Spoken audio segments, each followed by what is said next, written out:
All right. Hello, everybody, and welcome to Longer and Harder with IsethOriginal. You say that way better than I do, is.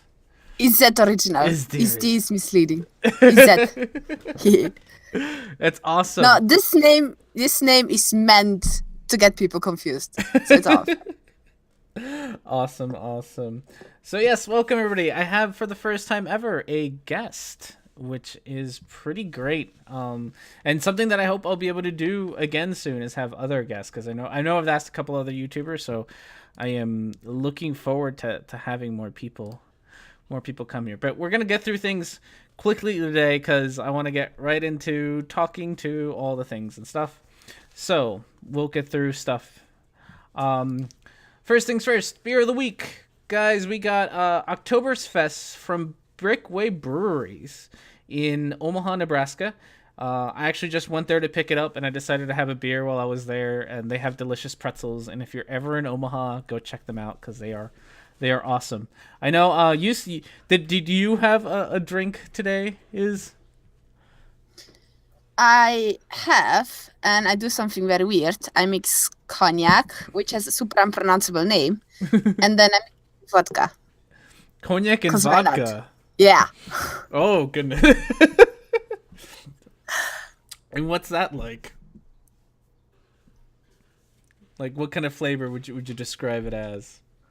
It's because cognac is not like, I don't know. Cognac is like the sweeter version of whiskey, I would nearly say. It has like this very sweety taste. And then you put in a bit of vodka, and so it has like this very, bitey aftertaste in a sense. All right. Well, that works too. Oh, so I guess I got to try Oktoberfest here. So I haven't actually. So when I do a beer of the week, I don't actually try it until I do the beer of the week, and that's not a bad Oktoberfest. It's a little bit too bitter for my taste, but it's not bad. So that's pretty good. I'm okay with that one.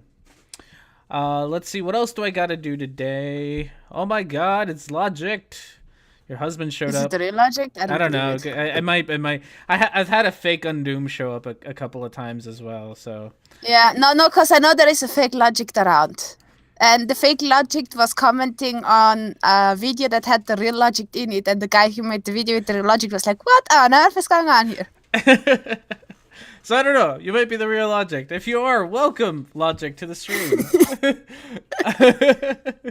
um. So thank you. Let's see. Quick housekeeping things. I need to thank my first ever patron, Matt Wilson. You are awesome. Thank you for being my first patron. And you get a shout out today because you are so awesome. Also, and Paranor doesn't seem to be in the chat today, which sucks. But it was Paranor's birthday on Friday, so if Paranor shows up in the chat, make sure you wish him a happy birthday. So happy birthday, Paranor. And I think that's about all I had for my housekeeping stuff, and we can move straight into the video, which today so is the way that these Sunday shows come about is on Saturdays. I usually release a video that I call quickies, and they tend to be like short videos about a particular video. So I'll have this Saturday I had one on Ben Shapiro, who is just hey, look, we got Undoomed and TJ Kirk as well, and I bet they're all real. I bet each and every one of them are Sure. real. I'm the same person. Hey, Surf Pulsel. So yes, I do a quickie and then I talk about it sort of more in detail. And today we got Ben Shapiro.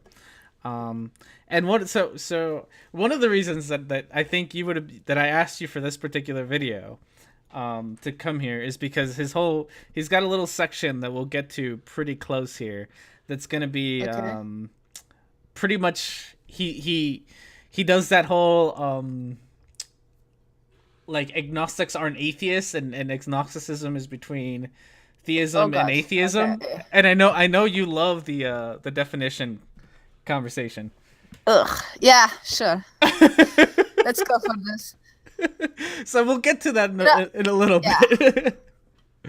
but I thought you might you would be perfect for Yeah. that bit. Thanks for the warning. Yeah. So we will get there. Hey Richard, thanks for joining us tonight. Let's see. So right off the bat, before we even get watching this, I wanted to ask you a question. Sure. Which is, so last week in the hangout last week, we were talking about Islam, because some guy in Australia said that if you voted yes for gay marriage in Australia, you would be voting for Islam, because that makes sense. And I made some comment about how Islam is kind of it's a small minority in Australia, it's a small minority in the States. So to me, it's not like Islam isn't a problem for me because I live in the States. And I know that you sort of talk a lot about Islam. So how do you feel about like Islam, as far as it, like, how dangerous, I guess, or how much we should be worried about it? Okay. So first of all, just a very quick note: your microphone is breaking up a bit. Woot. That's I don't know what. Yeah, I don't know where it comes from, but just saying. So while I talk, you can fix that. About Islam. I had much more to do with Islam generally than most people in the US, and that's basically because of the fact that I was born and raised in different places that had more people from Muslimic background. For example, and I'm not just talking about Islam in general, because you have to think every country has its little ticks and tweaks, its little crazy things. For example, if you go to Italy, they have tons and tons of rules, and the only golden rule you have there is the vast majority of people don't follow the rules. Bow them to the point where they nearly break, just never really break them, So that's the thing there. Whenever they have a law that comes out, it's fatta la legge trovato l'inganno. You make a law, you know already how to break it. You know already how to overcome it. So that's kind of the thing there. And every culture has these little, good and bad things and tweaks.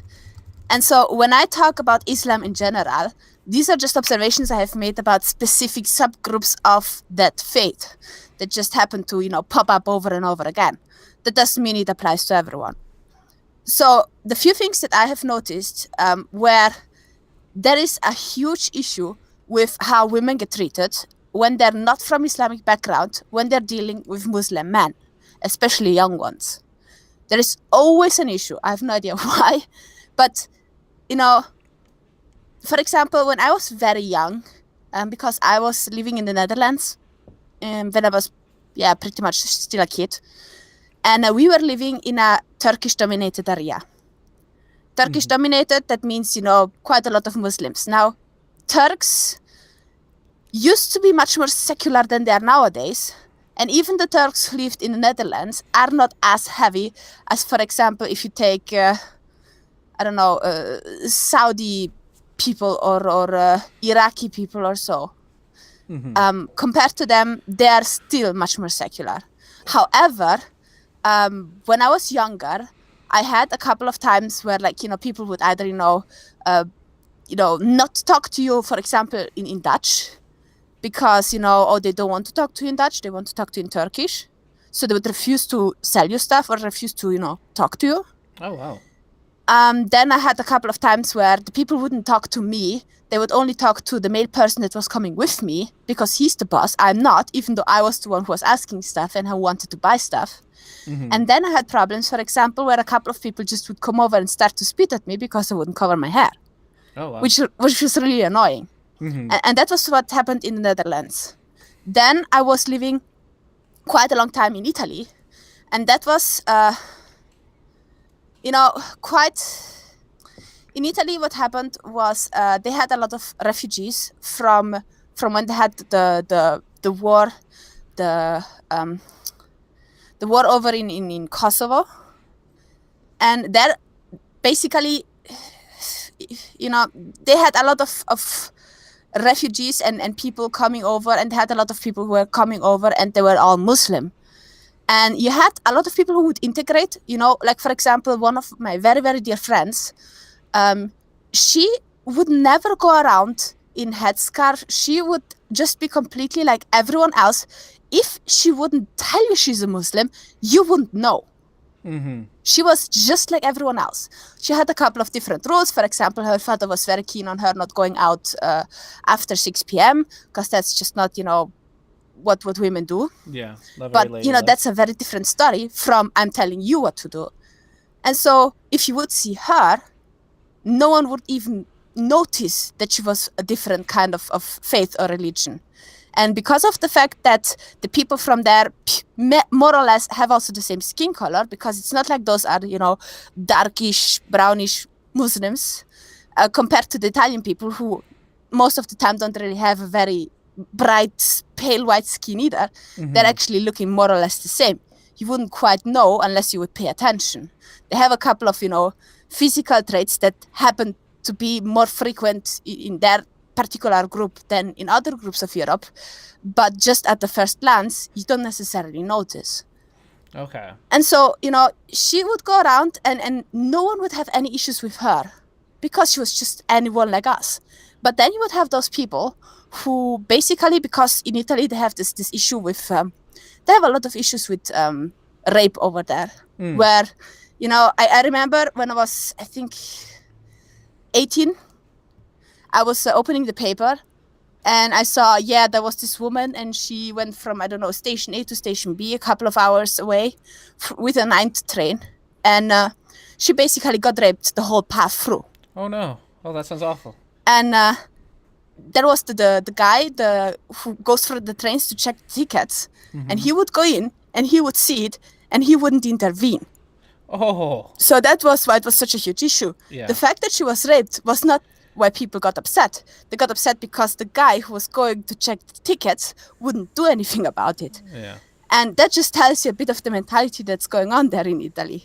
You know, Okay. I mean, nowadays it's a bit better, but it used to be very bad. And then you had this thing where if she was wearing tight jeans, which was very common in Italy, if you would wear tight jeans, the person who would rape you would basically get, I don't know, partially the sentence off or even half the sentence off. So it was because, an excuse. Oh, he can't get those jeans off. Therefore, you actually wanted to, kind of like that. Yeah, so it's an excuse. Italy in and of itself already is a big problem, talking about those things. But then you would see all those, 14-year-old girls all inside of the pubs. And outside, all of these adult men from that place, refugees or former refugees, sitting outside there, waiting for those little girls to come out, hoping they're drunk enough that they can take them and just, go into a corner and either force them to have sex with them or just have sex with them because they're too drunk. So that was their thing. Oh, wow. And they would go in and, for example, when I heard about Berlin, was it Berlin? It was Berlin, right? Which one? Hello? Oh, things and stuff. I will get there. Now he's dead. Promise. Can you not hear me? Hello? You can't hear me? Oh, goodness. I can hear you just fine, which is great. All the technical difficulties. What's going on? See. I can't hear anything. That's all right. I think the stream can hear me. Can you hear me? I can. And Okay. everyone else can hear you, but Rhetoric&Discourse. yes. Yes.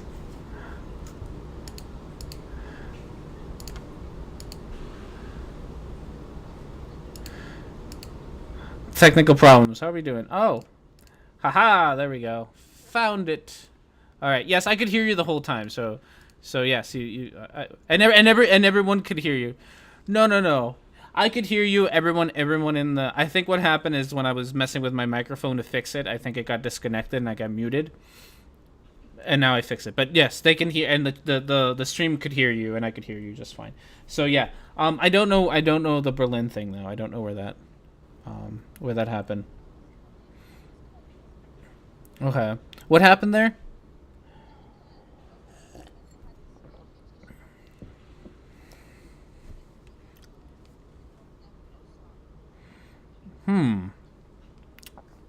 Okay, I hadn't heard of this, but okay. Oh.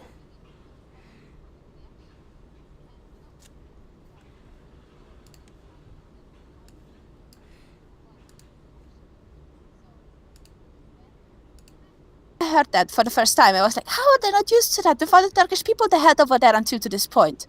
And then once, I thought, what's going on in my head, what am I actually thinking? That's not normal. How am I considering it normal? I had to think back. And I noticed, the reason I'm taking this for granted is because I was born and raised with it, in a sense. Because in the Netherlands, I had the Turkish people, harassing people. And for example, my sister had this one issue where she would come back after a night out in a club with her cousin. And she would have to, because a couple of blocks further, there was basically, the usual, gang rape gangs, the group, a couple of young boys, and so she would see them and run up the stairs. And by the time it was like 4th floor or so, she would have the heels. So she would take off the heels. No, she actually kept them on. But she would run up the stairs as fast as she could, go into the door and lock it. And by the time she locked the door, they were already outside looking from which house she came. Oh, wow. Right? Because she was not supposed to be outside. She would have get punished for that. So she would have either, there was this rule, you are at home at 5 p.m. or you don't necessarily come back alive. So that was the rule back in the Netherlands where we were living. Yeah. Lovely place. There is a reason we moved, but then we moved over to Italy. And then we had this issue with, people with 14 can drink, which is stupid. Nowadays they fixed it, luckily. But yeah, you have girls, 14-year-old, who could drink. And then suddenly you would see a girl, because they were not women, they're all just girls. You would see this girl completely drunk, and at least 2 guys had sex with her because she wasn't able to understand what was going on even. Wow. And so, you see those things, and you take them for granted, Uh-huh. And you said, so this was Italy, right? Is this something that's brought about because of, you think because of Italy or because of Islam? It has, that's the problem. It has a tick of both, because Italy itself has an issue with abuse where, the women have to take care of themselves. That's a rule, more or less. When you go out with 14, you know how to take care of yourself or you don't go out. Okay. Yeah. But the people, because I was living in a place that was actually somewhat safe from the locals, because the guys there were actually very nice guys, but the locals wouldn't really attack you. The people who would attack you, the people who would rob you, the people who would rape you, the people who would go after you were all just the Muslim foreigners, not the Polish, not the Czech, just the Muslim ones. So when you saw, and that was just very obvious, because when they said, I don't know, we had this thing, where basically you would say the nationality of the person and everyone would go, oh yeah, obviously, it's that guy, right? And so whenever you heard particular nationalities or someone of a particular nationality, when someone was, presenting himself to you, the very first thing as a girl that you would think is, okay, that nationality is fine, or okay, that nationality I don't want to have anything to do with it, his colleagues are waiting outside for us, Yeah. So it was actually very... And then, because I had also a very close friend of mine, I had her as a friend for, I think, over 20 years. I nearly know her as long as I live, so even more. And she has a Syrian father. And so she used to go to Syria a lot, to visit the cousins and so on. And when I was younger, I wasn't necessarily aware of what was going on. I noticed this much, much later, that what she was actually telling me was completely creepy. But, for example, she would come back when she was like 12, I think, 12 years old. And she would show me this picture where she would have all of her female cousins as a picture. And the ones who were 14 or above either were married or had already kids. And like there was, I think, like this 15-year-old, and she had already the second kid. Wow. Oh. And you see that, and you think by yourself, "Oh, that's young." Yeah. You know, back then you think that's young, and then nowadays I think, no, that's crazy. That is insane. So, Yeah. Gio had a question for you.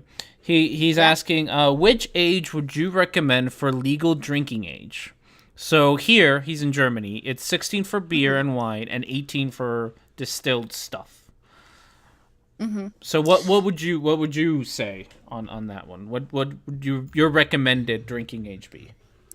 You know, I have a very tough issue with that, because the drinking is not the problem. The surrounding in which you are when you drink is the problem. When you have kids because that happens a lot in France. I was visiting a couple of people in France, and what happens there is you have these 10-year-old kids, and you have the parents who drink a glass of wine in the evening, and the kids just drink a little, drip as well. You just get like this little itsy bitsy bit of wine, and they just drink wine together with the parents. Yeah. Now, alcohol is bad for them. Alcohol is bad for the kids.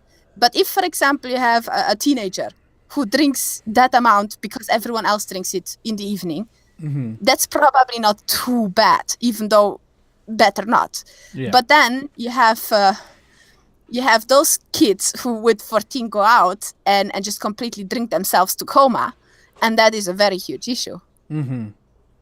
So I think the main problem is not how early do you let people drink, how early do you allow it, how early do you forbid it, but how much percentage of alcohol are they allowed to have in the blood when they have a certain age. So for example, you can say you cannot drink more than a person, or like you cannot have more of a percentage in the blood than a person who, for example, drives a car until you have, I don't know, the age 18 or 21 or something. Okay, yeah. 18 maybe. Yeah. And then, so even if before you get caught, like, because alcohol is even in sweets. You have alcohol in all kinds of candies and stuff. And when you have a bunch of kids who just find, the cognac candies, they will just eat them all, you know? And then you have a drunk kid, in a sense. I mean, not really drunk, but you get the point. So I think they should just say, okay, you have a certain limit. If below 18, if you're 16 or whatever, you have not more than this. And as soon as you're over 18, do what you want. But then you have the problem with, can I give alcohol to the kids when I'm in a bar or in a pub? Yeah. Because that seems that to be again like the is- problem with your Italy story, is that you had like 14-year-olds getting wasted. So my guess is that you have a lot of, 25-year-olds buying these 14-year-olds just a ludicrous amounts of drinks. And No, you were 14, you went to the guy and you said, hey, I want to have some alcohol, and he gave you the alcohol. So it was very free and accessible. So there was no No stop regulation there. Yeah. whatsoever. Yeah. Zero. So Like yeah, they that makes sense. put that in much later. They put it in much later, when I was long over. Like when I was 14, I could take my ID with 14, go over, and I had to prove that I was 14 because you had the 12-year-olds trying to get alcohol. Oh, I had to shit. prove that I was 14. Oh, Yeah. I shouldn't be laughing. That is awful, but really funny at Yes. the same time. Yes. Oh. Yes, it's, you have to, it's a very different world. Yeah, it sounds And like I just, the more I live in Canada, the more I notice how fucked up the world was I Yeah, was living no, in. that is really, I can't even imagine a 14-year-old waiting to get alcohol. Like, that is insane. It sounds insane to me, at least. Yes. Oh, wow. So we had another comment here, and I'm pretty sure this is a troll comment, but it's an interesting one. So I don't even care if it's a troll one. Shapes on the Ceiling said, the only difference between Christian and Muslims is the color of the people. Is that something that you think is like, as far as I'm guessing that's like as far as sort of the how damaging The whole they racist are, debate, you mean? Yeah. Yeah, no, but like that's the thing, those people who came from Kosovo, they were not, Syrian style brown. They just weren't. If you see someone from India, you can see that person is from India. If you see someone from over there, you wouldn't be able really to distinguish him from another Italian. So there is no color difference. Okay. The only difference they have is the difference in how they behave. Is this something that you see in Canada, or is just in Italy? In Canada, well, in Canada, the problem is the people who immigrate who are of Muslim faith. Most of them do have the color of the skin. Mm-hmm. And so that I would say, yeah, be careful. Okay. But that's not a racist issue again, because, you know, if you would have someone coming, I don't know, it's hard because there are many places that have people with brown skin where the religion happens to be Muslim. Mm-hmm. It's just very common there. So obviously, if you deal with a person with a brown skin, the likelihood is it's very likely that you're dealing with a person who is of Muslim faith. But it's not obvious, you know. You can have a person who's, you know, brown and Hindu, or is, you know, brown and Buddhist, and it's just not a way to distinguish them. The only way to figure out is when you talk to the person. Yeah. No, and that makes sense. I think here, and you've probably heard this before, where you have a lot of people who say, like, you can't, maybe not a lot, but it's happened. I think, what's his face? That one actor who said you can't criticize Muslim because you're racist if you do, or whatever. I forget who the fuck the actor was who did it on Bill Maher. You know, he's not that important, so that's why we don't remember his name. So what is very interesting is that I had to deal with, you know, discrimination based on skin color. Mm-hmm. And that is because in Italy, you have a lot of people who, especially where I was, you know, living, you have a lot of people who are against, you know, people from Slavic countries, Polish, Russian, Ukraine, whatever. Mm-hmm. And the reason they're against those people particularly is because they tend to steal a lot, you know. But that's the people who came over from those particular countries, they disproportionately steal. It's not like all of them steal, but disproportionately they were stealing. And as a result, people didn't really like them. Okay. Compared to, for example, the people who came over from Latin America, because we had those as well. And those people were just the nicest people in the world. I have no idea. You know, it was just super, super awesome to deal with them. Always happy, always cheerful. Yeah. No idea. So, but then again, you have to have a certain amount of money to even come over from South America. So there might be a bit of an economical issue there. Yeah. If you're super poor and you're from the Ukraine, you smuggle your way in, you manage. But if you are, you know, poor and you're from Latin America, it's kind of hard to get over all the way to Italy. Yeah. That's a bigger swim there. Yeah. So that might be very much why that kind of disproportionate, you know, stealing and not stealing was. However, because of the fact that I was just constantly super hyper white, like chalk pale white, no matter how much I was in the sun, because they have a lot of sun over there. You have 40 degrees in the shadow, 40 degrees Celsius, not Fahrenheit, Celsius. So,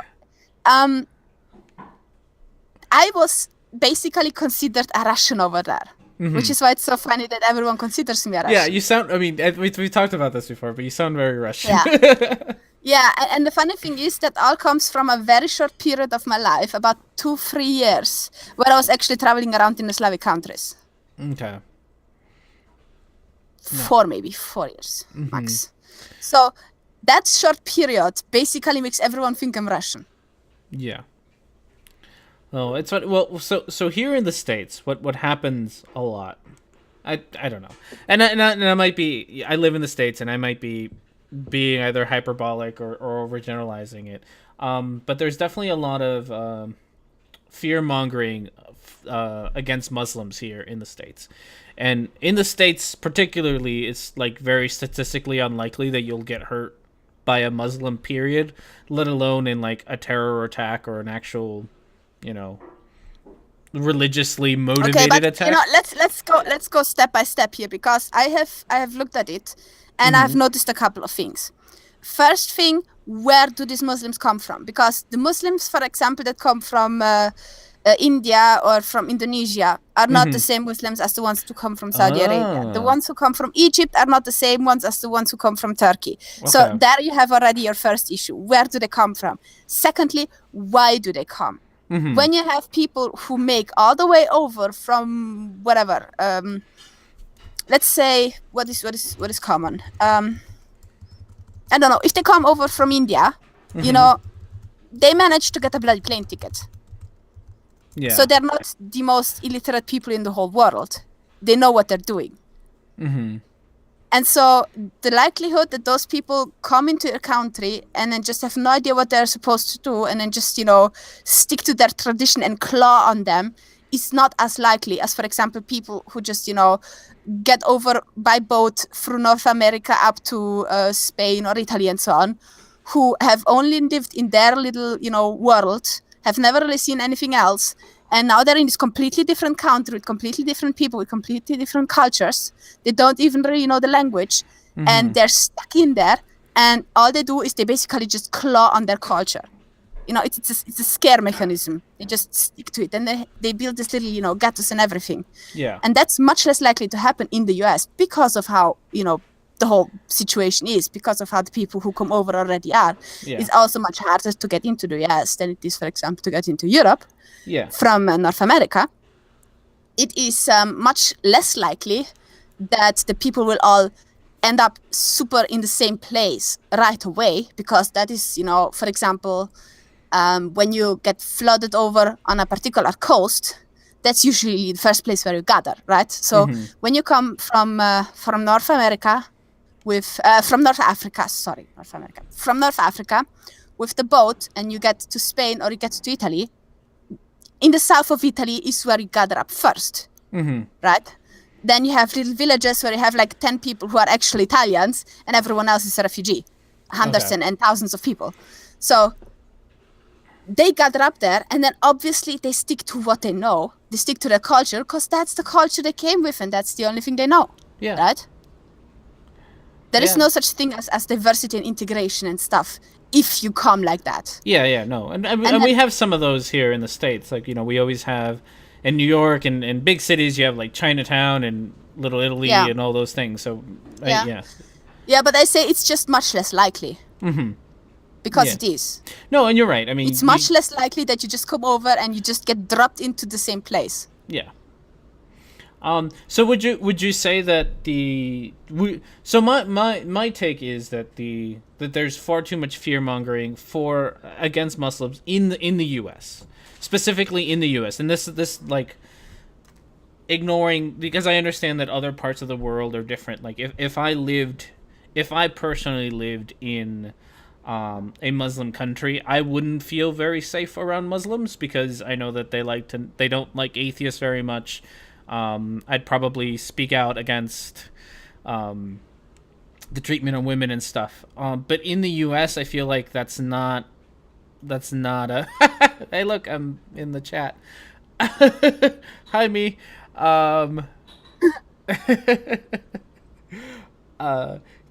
That now I got distracted. See, this is what happens when I read the chat. I get distracted.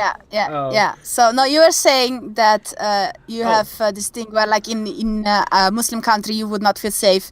In US you would probably feel safe. Yeah, in the US I think in the US I do feel safe around Muslims. I don't go around every time I see a woman in a hijab or a man who's particularly swarthy looking. I don't get nervous. I do get nervous. I don't get nervous with women in the hijab. I always get nervous when they have the man beside of them. I never get nervous when I see a woman in a hijab. Yeah, but I always look if there is a guy around. Yeah, okay, that makes sense. And even in Canada, you feel that way. Yeah, but that is more because of where I came from, and partially because of what I've seen, what comes in. Because I was coming into the country, right? As an immigrant, as a person, as a foreigner. I'm a foreigner here. I'm not a citizen. I'm a foreigner. Yeah. I'm a guest in this country, which is why I want to know the language. I want to know the culture. I want to, eat Putin. I want to get used to what they like. I want to, understand how they tick, how they talk, what they like, what they don't like. I want to say sorry 50 million thousand times a day. That's just... I came to this country as a guest, and I want to adapt as much as I can. Yeah. No, and I understand. I'm a foreigner to the U.S. too. Like, well, I'm not anymore because I'm a U.S. citizen now, but I'm an immigrant. So congratulations. Thank you. So I come to Canada, and I see inside of when I got like the nationality, the residency. Yeah. Every single person, nearly. I mean, there were like a handful of like different foreigners, but nearly everyone else was coming A, from the same place, and B, from the same culture. Mm-hmm. And the same place is not an issue if the culture is different. But if you have the same place and the same culture and they all come to one spot, that is a problem. So you have all those people who were waiting there, and there were like hundreds and hundreds of people, all from the same background, all from the same, Muslimic faith, and all of them actually pretty much conservative, very heavily. And you see that, and you think by yourself, maybe time to switch neighborhood. Okay, yeah. And that is not, think about it like this. I have it from both sides. I have both perspectives. I have the perspective of the people who are living in a place, and I have the perspective of people who are coming to a place, because I was never a national person anywhere. Wherever I was living, I was always a bit of a foreigner. I was always a guest. Even in Italy, I wasn't Italian. I came to Italy. I had a different skin color. I was raised in a different manner. I was a different person. When I was dealing with people, I had to learn how to interact. I had to learn their language and so on. I was the foreigner in the school. I know what it's like to be the foreigner in the school. How you get sometimes bullied and harassed. I know exactly what it's like. Yeah. And if I am telling you, as a person who went through all this, that you have to make sure that the immigrants never supersede the locals in a particular school or in a particular classroom, I know what I'm talking about. Mm-hmm. So what you see is, when I go in the center and I look at the schools, a lot of people who are from that particular background, and they do basically they have more than 50% of the people who come, the kids, right? They have more than half who are first generation or second generation, right? And so they will not know proper English. They will not know the culture. They will not really know what's going on around them, except of their little, surrounding. And if then you send your kid to that school, she will not learn the Canadian way of living. She will not learn how to integrate with Canadians. What she will learn is how these people live and how to integrate with these people, which is counterproductive. Do you think? So this is a question that gets brought up a lot in the States, and I don't particularly agree with it, but I wanted to know your thoughts on it. Do you think that if you immigrate to a country, you should have to adopt all the things of that country, like all the ideals, all the culture of that country to be in that country? So, for example, here in the States, we get a lot of if you're in the U.S., you need to speak English because that's the language. I would agree with that. If you go to a country, you have to learn the language of the country. Okay. I mean, just for practical reasons. If you go to Japan and you can't read what's written on the paper, how on earth do you survive in Japan? If you go to the US and you can't speak a word English, you either learn it fast because that's the language they speak there, or you just don't live there. The reason I speak so many languages is not because I love languages. The reason I speak so many languages is because I was living in different places. When I was living in Poland, I tried to learn Polish. When I was living in places that speak German, I was speaking German. When I was living in places that speak Dutch, I was speaking Dutch. Yeah. So in the U.S. in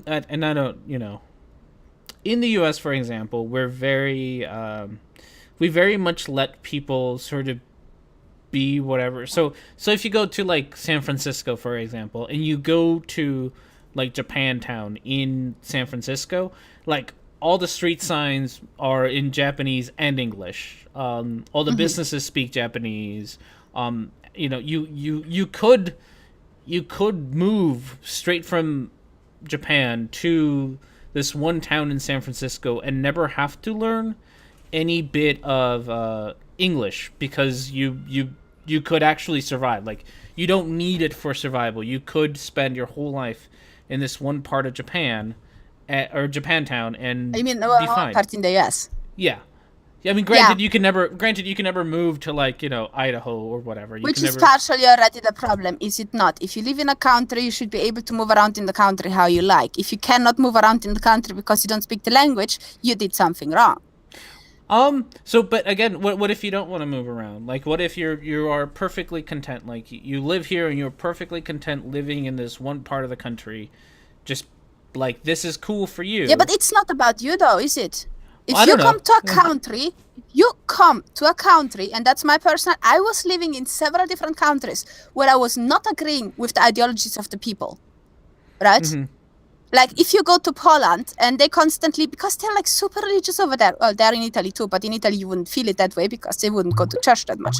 However, if you go to Poland, they will all be super shocked if they don't see you in church on Sunday, right? Sunday morning in church, why are you not in church, right? Do you have a Sunday job?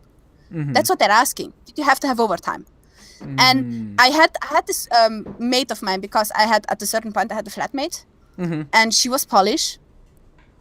She had a couple of financial issues, and she had to live somewhere cheap.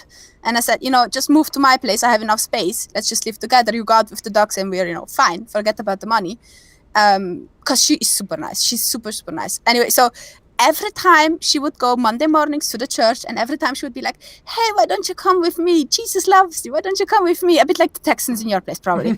So yes, it would drive me nuts. But the thing is, I'm living there, and it's not like she's like, putting a gun on my head and you get the hell out now.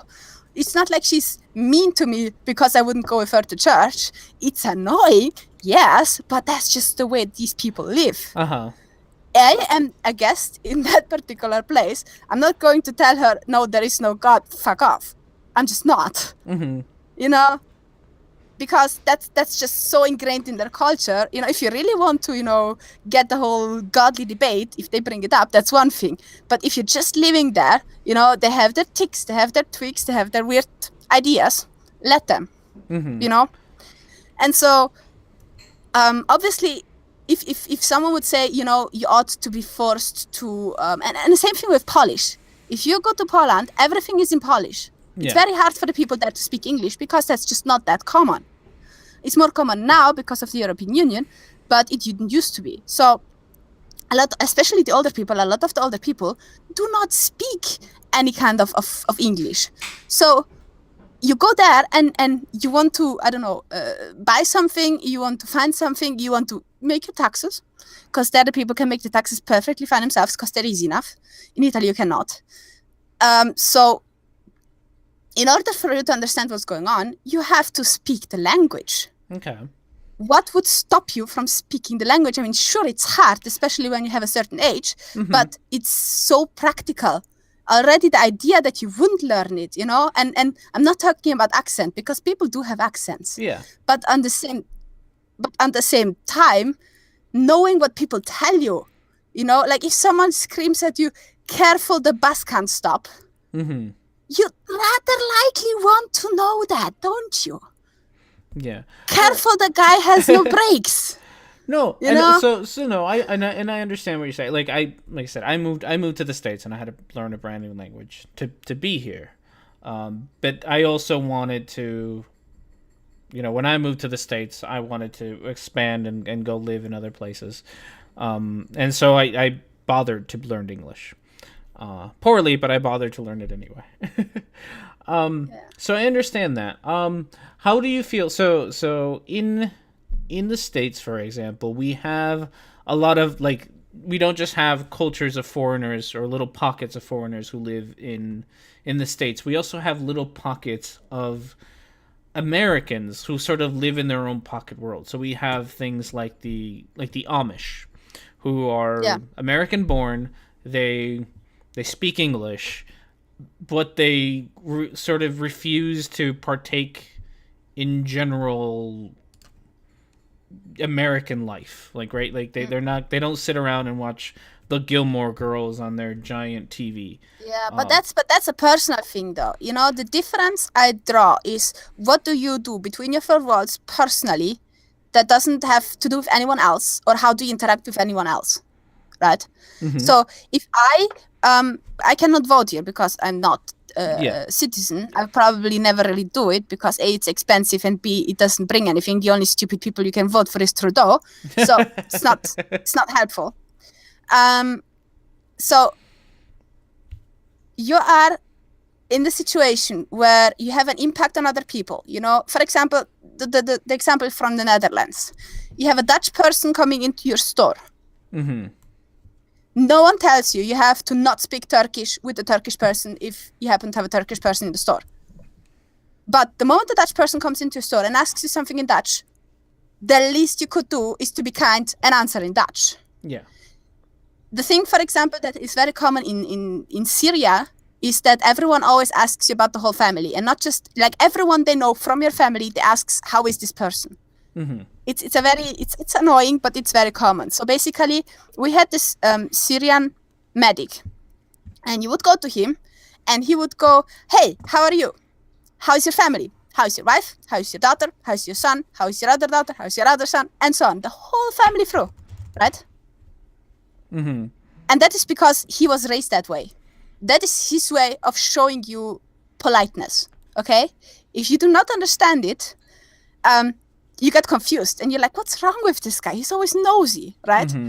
And so when he came, someone had to explain to him, we don't do this, okay? He kept on doing it because, you know, it was just so ingrained in him that he couldn't really stop. But if people then said, you know, whatever, you know, he was not getting upset because he understood, oh, yeah, right, it's a different country, it's a different culture. Yeah. And that is where the disconnect is. So you have to find a way to live with the people you're going to. You live in the place you're going to, and you live with those people. They have a certain way of living. You have to adapt in a way that they can actually go on living their life the way they're used to. Like if I go, for example, I don't know, if I... Because you have that, for example, the tourists then went to Egypt, and then, like, you know, they go to the city to see the city, and then they all wear mini skirts, and then you see the girls who are walking around there who are like, oh no, look at this person, she walks around so slutty. And it's like, if you go to a city, it depends on the city, by the way. So if you go to the city and you walk around in a mini, people will look at you funny. Now, you made the mistake to go around in a mini. No one tells you not to wear a mini, or it didn't back in the days before Egypt went, you know, messy. Yeah. No one told you not to wear a mini because you are a tourist. What do you know? Yeah. But if they look at you funny, that's not their fault. That's yours. And if you wear a headscarf in a place that is not used to have headscarves around, and the people don't like it, it's not their fault. It's yours. You want to wear it. You bear the consequences. Well, thank you for sharing all that. That's interesting, because so usually, and I find this, and I want to point this out because I think this is very important, is that usually what you are saying usually comes from, and now I'm going to sound slightly racist, usually comes from white guys in America saying, if you're going to come to our country, you got to do it our way. So it's interesting to hear it from someone who's actually not a native to the country and sort of say those same kinds of things, which is... I recommend that you listen to the guy who's called Imam of Peace. He's on Twitter a lot. You can find his stuff on YouTube. Okay. You will see what I mean, because he moved in. He was a Muslim. He is a Muslim. He's an imam, right? And he has certain ideas. Obviously, he's super reformed and he changed a lot his way of thinking. Yeah. But he's an imam. He knows the religion very, very well. And he's the one telling you, you know, that's not how, you know, I want Muslim people to be seen. This is not how we are supposed to be. And one of the things that he says is, I came into this country, and before the plane basically landed, every woman had headscarf off. Because they went to Australia to be Australians, not insert country. And that is, I think, the right approach. If you want to go to a country because you want to go to a better place, you want to live a better life, then there is this problem that you will have things in your home that you will miss. There are a lot of things that I miss from all the places I've been to that I cannot have here. But if I come to this place here, there are, ways of acting. There are ways of doing. There are ways of being. I have to get used to it. I have to integrate, in a sense. I have to make sure that when the people see me, they don't see something negative. And obviously there are always the crazy people who are like, oh my God, this person has a different skin color. Oh my God, this person is like acting in a weird way. I don't want to have anything to do with this. Bigots exist everywhere, in every culture and every skin color. But when you have the people who are like, hey, this person treats me nicely. This person, acts in a manner that, she understands the way we live. She wants to be part of our society, not just be her from her society, but then just on our spot. The moment you give them this kind of impression, you're doing something right. Well, that is, like I said, it's a very interesting viewpoint, because it's certainly not one that like I said, I don't usually hear that from, and I shouldn't say that, because I'm a foreigner who integrated into American culture. But I personally don't feel like you should have to, like, because like I said, we have examples of communities, at least in the US, and this might not be true in other parts of the world, but specifically in the US. The thing is, I see many people see black and white. Super black and white. You don't have to either eat your cake and have it, or have it. Eat it. You can have both up to a certain degree.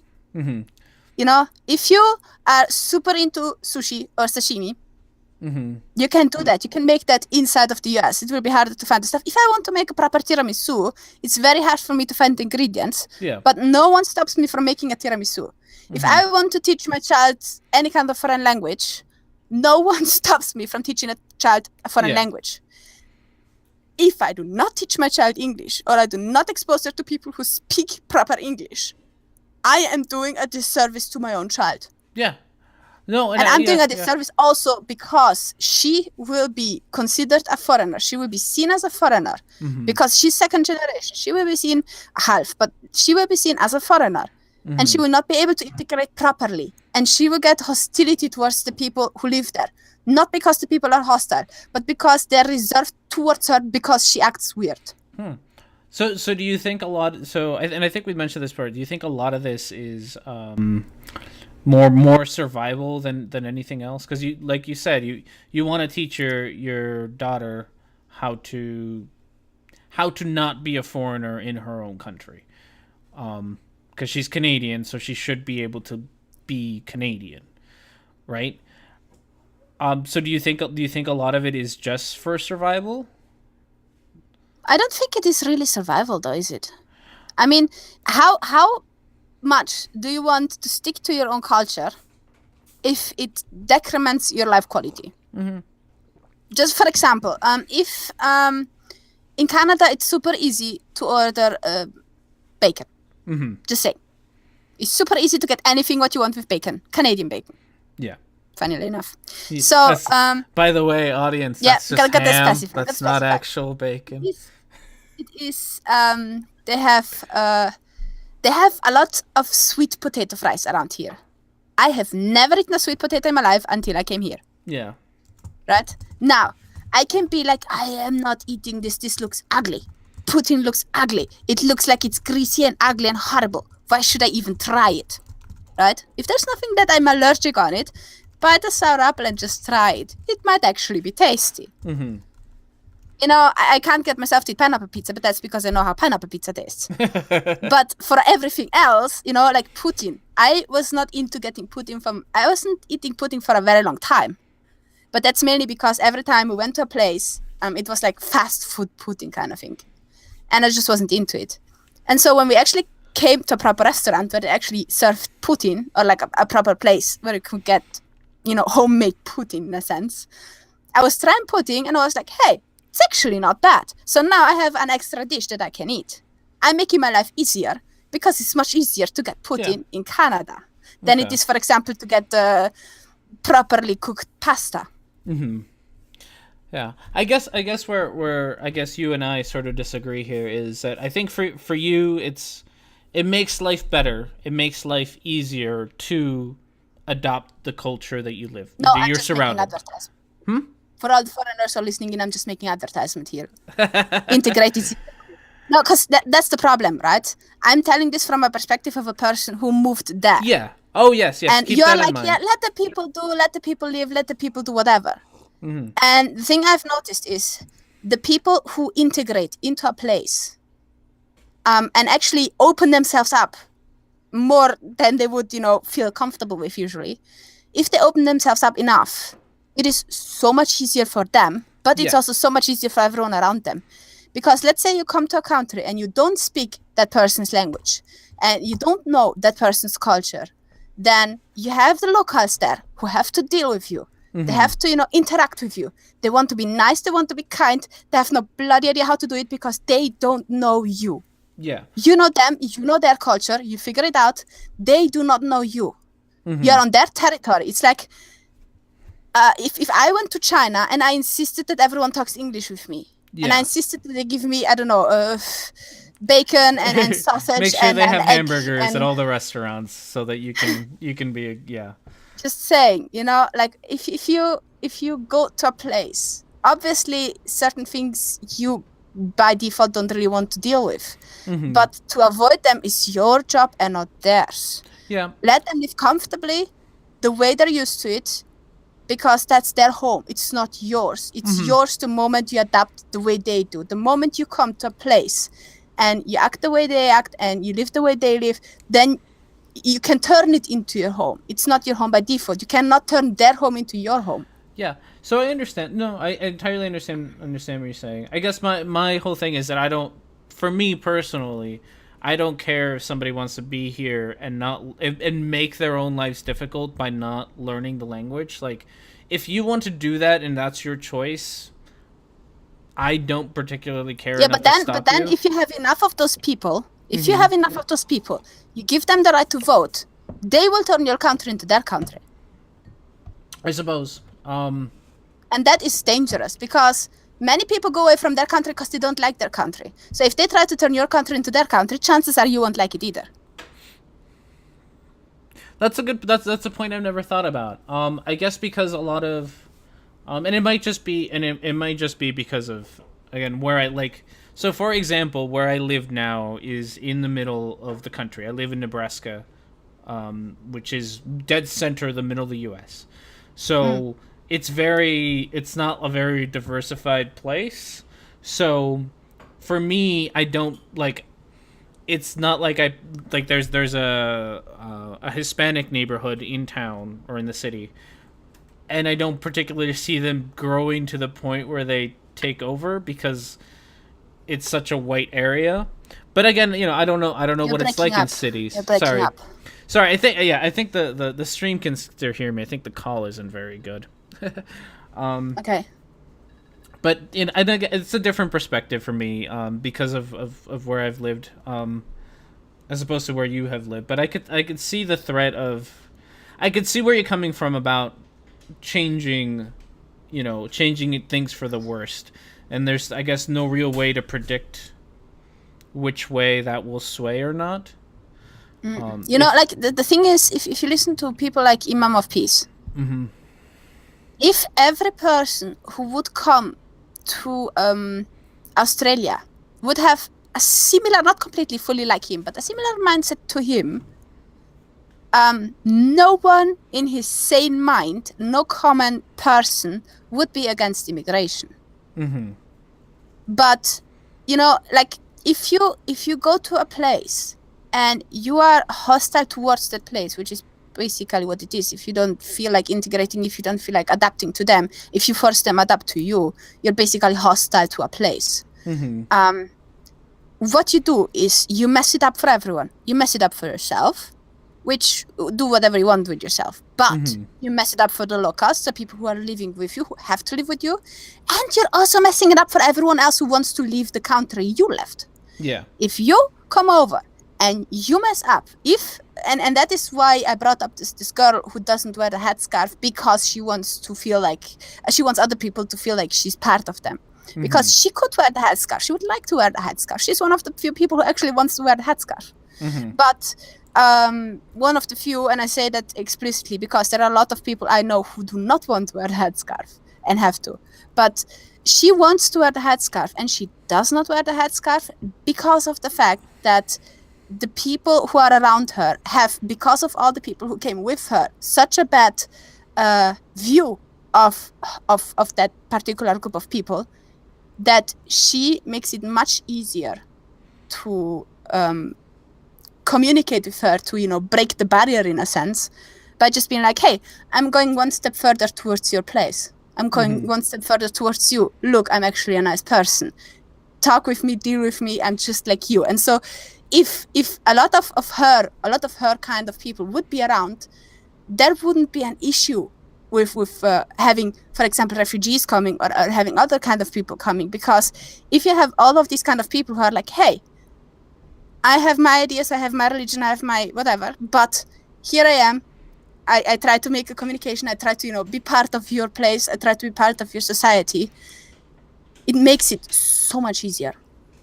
Do you think there's a happy medium between sort of having separate cultures and actually being able to mix them, so you can sort of have a little bit of influence, a little bit of influence of Western culture into a Muslim group that comes into the country? Do you think there can be a happy medium, or do you think it's one or neither? Or no, the but other? there has to be diversity of ideas. There has always to be diversity of ideas. Even if you have one country that is super homologous, you will always have people with different ideas within that homologous group. Yeah. Some are on the edge on one side, some are on the edge on the other, and the vast majority are in the middle somewhere. So if you go with people like, you have a lot of, for example, people with traditional values from certain places that then have to move, right? Like if you say, for example, how are they called? The Amish. The Amish, yeah.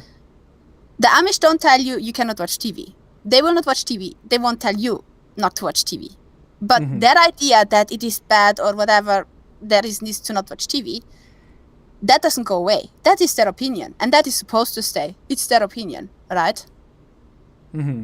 So what you basically have to find a balance in, and I think that's what you're trying to get to, is how far can you accept a culture that comes to your place? How far can you go towards them so that they can basically feel good, feel comfortable when they come to your place? And how much are they supposed to get towards you so that the people who are already there feel comfortable enough with it? So the medium is there, right? Because when you have someone like me coming over to Canada, I will have issues with the way stupid stuff, how the car and the road and the rules go. If you come from a country where you're not used to stick to the rules, because there are too many rules that no one really sticks to, what will happen is that you have the time that you need, where you basically have to get used to the fact that people here stick to every single stupid rule. If you have to drive 30 kilometers an hour in a school place where there is no school because it's in the middle of summer and it's a straight street where it can look perfectly well and 50 wouldn't kill anyone, but you still have to go 30, and this is kilometers per hour, right? This is not miles. Yeah. So if you drive a bit faster there, in Italy, no one would really bat an eyelid. In Canada, you would get a ticket. Right? So you have to get used to a lot of things when you come from a different country, and I'm pretty sure you're aware of it. And so, like, sure, I would feel more comfortable to drive 50 there, right? But why should every local person drive 30 there, and I am allowed to drive 50, right? That just makes no sense to me. And for example, if I go out and I wear particular clothing because it's traditional or whatever, that should not be a problem. Like you have this whole niqab ban and burqa ban and stuff like that in Europe now happening, where more and more countries say you're not supposed to wear the niqab or the burqa. That is bad. And the reason it is bad is because the niqab and the burqa is not the problem. the ideology telling you to separate from the other people is the problem. If every single group, every single family would move over, speak the language fluently, try to understand the culture they're living in, and try to keep it up, keep the social, the social construct the way it is there up, the way it is, and then just be themselves and wear whatever they want to, that would not be a problem. The reason people have a problem with the burqa is because for what it represents. Mm-hmm. So, I don't know if I explained myself properly. No, that was good. I guess my so like example because the Amish get brought up. The Amish are a thing in the States. Yeah. Do you think that I should be worried about the Amish? Like, I should push the Amish to embrace traditional American values. Otherwise, the Amish may someday take over, and I will be living in a world without zippers. Zippers? That's one of their things. What is a zipper? A zipper, like the thing that you use to like zip up your jacket and stuff. I see. So they don't use zippers. That's like not, they do a lot of they do. I see. Well, they don't drive cars or electricity. They let's take an example that's much more common. Gay marriage in Britain. Okay. 50-something% of Muslims say they want gay being illegal in Britain. Mm-hmm. 50-something% of the Muslim population in Britain wants being gay to be illegal. Okay. That is their ideology. Okay. Mm-hmm. Now the disconnect here is, you can say, I find it abhorrent, I think this shouldn't be, I think this is ugly, I think this is icky, whatever, because that's how you got brought up, that's how you feel about it. Yeah. But then being like, I want to enforce my view on everyone else, that goes too far. Mm-hmm. How is that? I guess for me, how is that any different than like? So we have the same problem in America. Well, we used to. Gay marriage is legal in America, but for a long time we had that same problem in America, where Americans were pushing back on it, and eventually, progress kind of overtook it. There is this golden rule. If it has an impact on you personally, gay marriage doesn't necessarily have an impact on you. Mm-hmm. Like if you're not a person who marries people off, it doesn't have any impact on you personally. Mm-hmm. You don't have to marry anyone. You don't have to stop whatever. You have to sell cakes to people, but you sell cakes to people either way. Yeah. But you don't have to marry anyone. You do not. This rule does not apply to you. Yeah. So why should you stop it?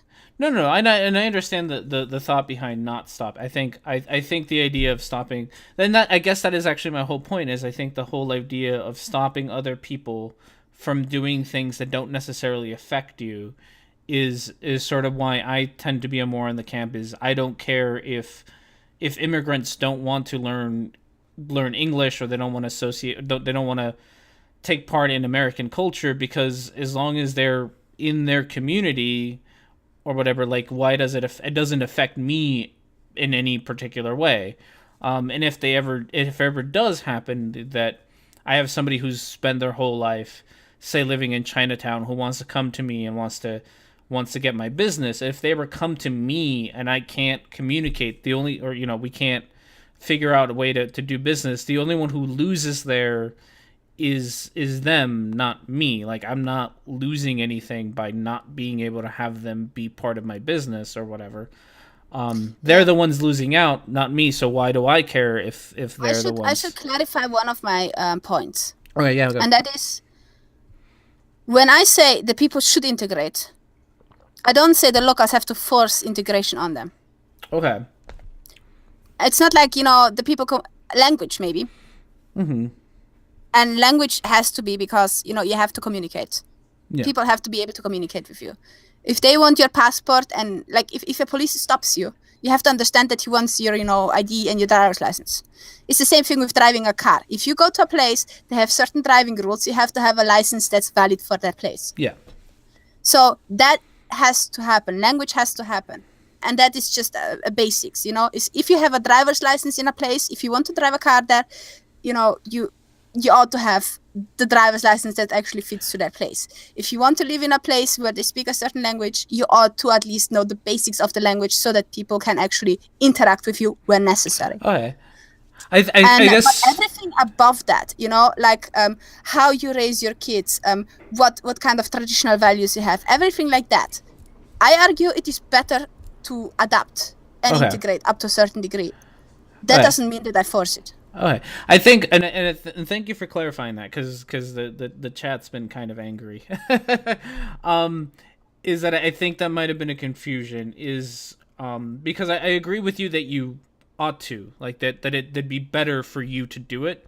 And I think maybe I did make it clear, because in the US, when people say, when people talk about integration, specifically in the US, and it's usually talked about being a forceful thing. Like, you need to force people to integrate, period, which I don't think you should ever force people to do that. Like, I don't think you should force people to learn a language if they don't want to. But it is part of the integration. Learning the language is half of the integration in a sense. Yeah, and I think that it's important, if you, depending on how you want to live your life, if it's going to be important for you to live your life that way, then you should. But I am okay with some old lady from Japan moving into Japantown and never speaking a lick of English and just living in Japantown the rest of her life, because it will never bother me personally. Like, she'll live out her life in there. She'll never have to learn English. She'll just get to be happily speaking Japanese with her family. And I like the whole gay marriage thing. It doesn't affect me personally, so I don't care. But but I do understand that if she wanted to live sort of the same kind of life that I live, that it would be very important for her to learn English, or for her to start appreciating American culture or try to learn from it. But I don't think it should ever be a must. Like, do it if you want to, don't if you don't. I see enough Americans as is not even bother to integrate themselves into American culture. Yeah, that's weird. What's going on there? Well, like I said, like the Amish, who don't bother to integrate themselves. Well, there's a few other groups like that just don't, they don't bother to integrate themselves with traditional American culture. And that's fine, as long as the Amish want to stay on their farms and have their buttons and churn their butter. I think it's weird. Okay, I've because we pretty much agree on most of what you say, and most of what I understood you say. The one thing where we're not quite clear, I think, is the language part. Yeah. I think you put more importance on it than but I'm like, people have to be able to communicate with you, and you're like, if they only speak Japanese, but they're in Japantown, who cares? Yeah, that's pretty much what it boils down to. Yeah, well, I mean, who cares for me? Doesn't the person in Japantown or Chinatown or whatever, you name the city, you name the place, whatever, you name the country, Russia town, doesn't that person also need an ID? Or doesn't that person also need a driver's license? Like, if you are in the US, can you stay without an ID? Well, yes, you can. Actually, in the US, because that is a big difference. If I am without an ID, if I am without a document, I am illegal. Oh, okay. So in the US, and I think there is a big disconnect there. Oh, okay. No, if you come to the US, I mean, if you come to the US at least legally, right? You have a passport and a whatever, a passport and a visa. You can use that as your ID. That can be your permanent ID as long as you live in the US, or as long as you stay legal. That can be your ID. You never once have to go. We have the DMV here, the Department of Motor Vehicles. That's what we have in the States. You never have to go there to get an ID. You never have to go there to get a license. If you are a foreigner and you go to the DMV to get a license, English is not actually required to get a license. What's required is you have a test, so you have to be able to understand the symbols of driving. This is a stop sign, this is a yield sign, this is a crossing sign or whatever. You have to understand the symbols, but you don't necessarily have to be able to understand English, and in a lot of states they actually offer the test and the forms and everything in multiple languages. So you don't have to just... So you could go to the DMV, speak no English, and they will provide you with a form in your language, and they will provide you a test in your language, as long as you know the rules and as long as you understand the signs. Nobody cares. Like, you obviously understand how to drive, and it doesn't matter that you can or can't speak English. But that's a state thing. I'm not sure how it works in other countries. But that's exactly the point. If you understand the rules, if you know what you're dealing with, with driving, for example, if you know that stop, you have to stop. If you know that you have to drive when you have to drive, then that's fine. Whether or not you speak that language, whatever. If I, for example, now would take my Italian driver's license and drive in Canada, half of the way they do, for example, their crossovers, I'm not used to that. They have very different crossovers than we do. They have their stoplights on a very different spot than we do. And so as a result, I should not, without the knowledge of that street, drive on that street. Yeah. If I want to, live in a place where I can basically not interact with the street without that particular driver's license, then I need that driver's license. And I should not be allowed to not have the driver's license. Yep. If you say that there is no ID required in the US, then that's perfectly fine. You don't need an ID. But if you are required an ID, as in many places is just necessary. If I want to have a Dutch passport, I have to go to the Dutch embassy. And in the vast majority of embassies where I was, they insist that you speak Dutch to them because it's a Dutch embassy. Yeah. If you are a Dutch citizen, you want a Dutch passport, you want it in... you want to, because I have several citizenships, which is kind of practical. No, I understand. I have dual citizenship too, so I understand. Yeah, and so if I want to have a Dutch passport, I need to be able to understand what they want from me to get my passport. If I want to, so it's very, how should I say this? Yeah, it's really just about, if you want to interact with the people, then you have to interact in a manner that actually helps both. Yeah. If you go over now and you want a Dutch passport, and you tell them I'm not talking Dutch to you, I'm just talking Italian. You have to talk Italian to me because I want my Dutch passport. Something goes wrong. No, and I understand that because so in America we have this very big disconnect between the conservative Christians who want to impose their beliefs onto everyone else.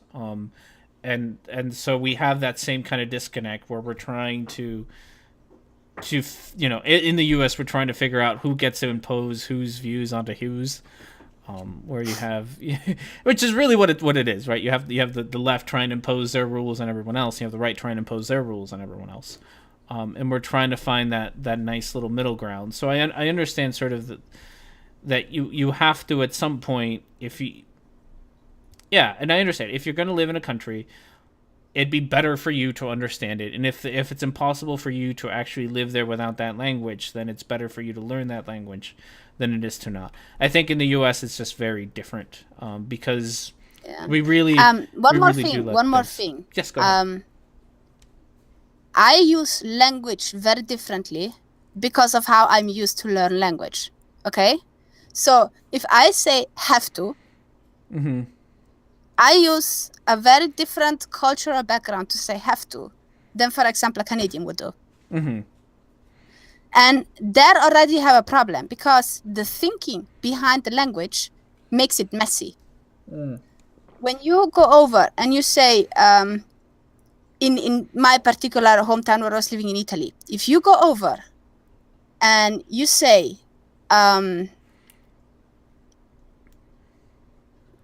they have to be like this or they have to be like that, right? That doesn't necessarily say they're forced to it. And I think there was also a misconnect because when I say, you have to integrate and you have to adapt and so on,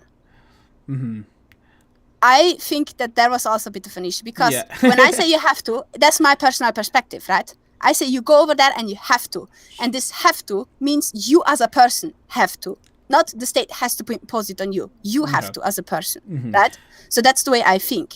All right. Now, if I then go and I say the state has to impose it on you, and you understand I have to, as the state imposes it on you, then we completely talk past each other. Yeah. No, and I think that is a difference. I would have just used the word should. Like, you should learn the language. I think it's important that was just something that But you don't have. But yeah, for me, I would never say you have to. I would stick to you should. It would improve your life if you did so, but you don't have to do it. You just should to make your own life easier. You have to think about the following.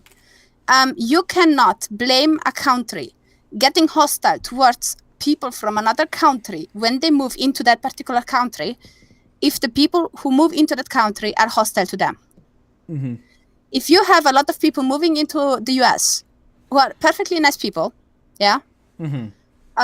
but whatever, they just like speak weird funny languages, they do funny things, they have weird celebrations that other people don't.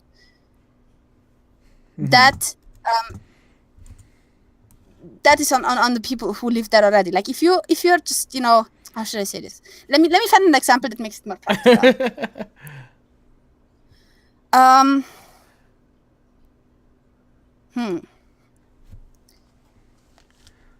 For example, there is this weird thing where people love to eat pasta, like noodles, pasta with strawberries. Yeah, that is weird. It is weird, but there is a certain cultural group that really, really loves to eat that dish. Okay? Now, if you have people coming over to your place and they start cooking that dish with the stuff that they get, whatever, and they start cooking the dish because they really like to eat it, and then suddenly you have a store opening and that store, sells that, no one forces you to buy it, right? So that is a thing where you basically, that doesn't really impact you as such. But when you then start voting, the people that come in, when they start voting that it should be a national dish, for example, then it does impact you. Yeah. So when I say, you have to integrate, and I say this to the person who comes over, and I mean this as a good, advice, let's say it like this. Then eat your pasta with strawberries all you want. But don't force other people to eat your pasta. If you come over and you speak only, Polish. You come over and you speak only Polish. Yes, sure, you can only speak Polish. But if then the people don't want to talk to you, that's on you and on you alone. Don't push people to talk Polish to you. When you come to, and that was something that I saw, for example, in Britain, where, Majid said, people are not used to having Muslims around at a very particular time, right? And you had a lot of hostility there with Pakistani coming in, where there was on both sides a lot of hostility, but especially from the British side. When you go into a school and you're not supposed to eat bacon, okay, from your religion, and the people don't know it, the thing that they should not do is to say, you are supposed to eat bacon. You're forced to eat bacon. But you are not telling them, you're not forcing them to take the bacon away from the school. If they have in the school bacon, they should not be forced to take the bacon away. And you should not be forced to eat it. And there's the middle ground. And as long as we stay somewhere around the middle ground, we're fine.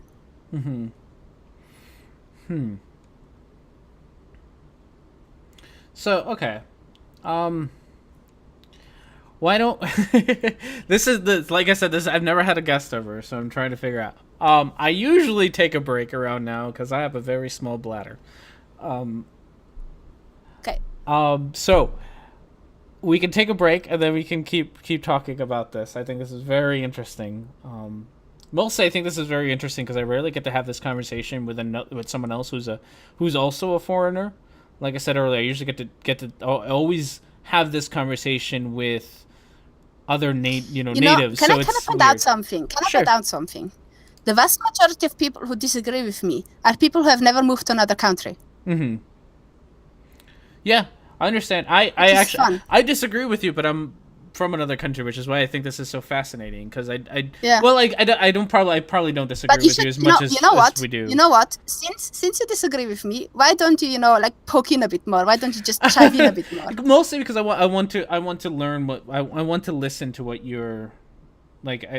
The reason that I'm not sort of, I guess, rebutting you or trying to provoke it is because I want to hear what you want to say first and understand what you're saying before I kind of say anything, because I don't want to sound like an idiot.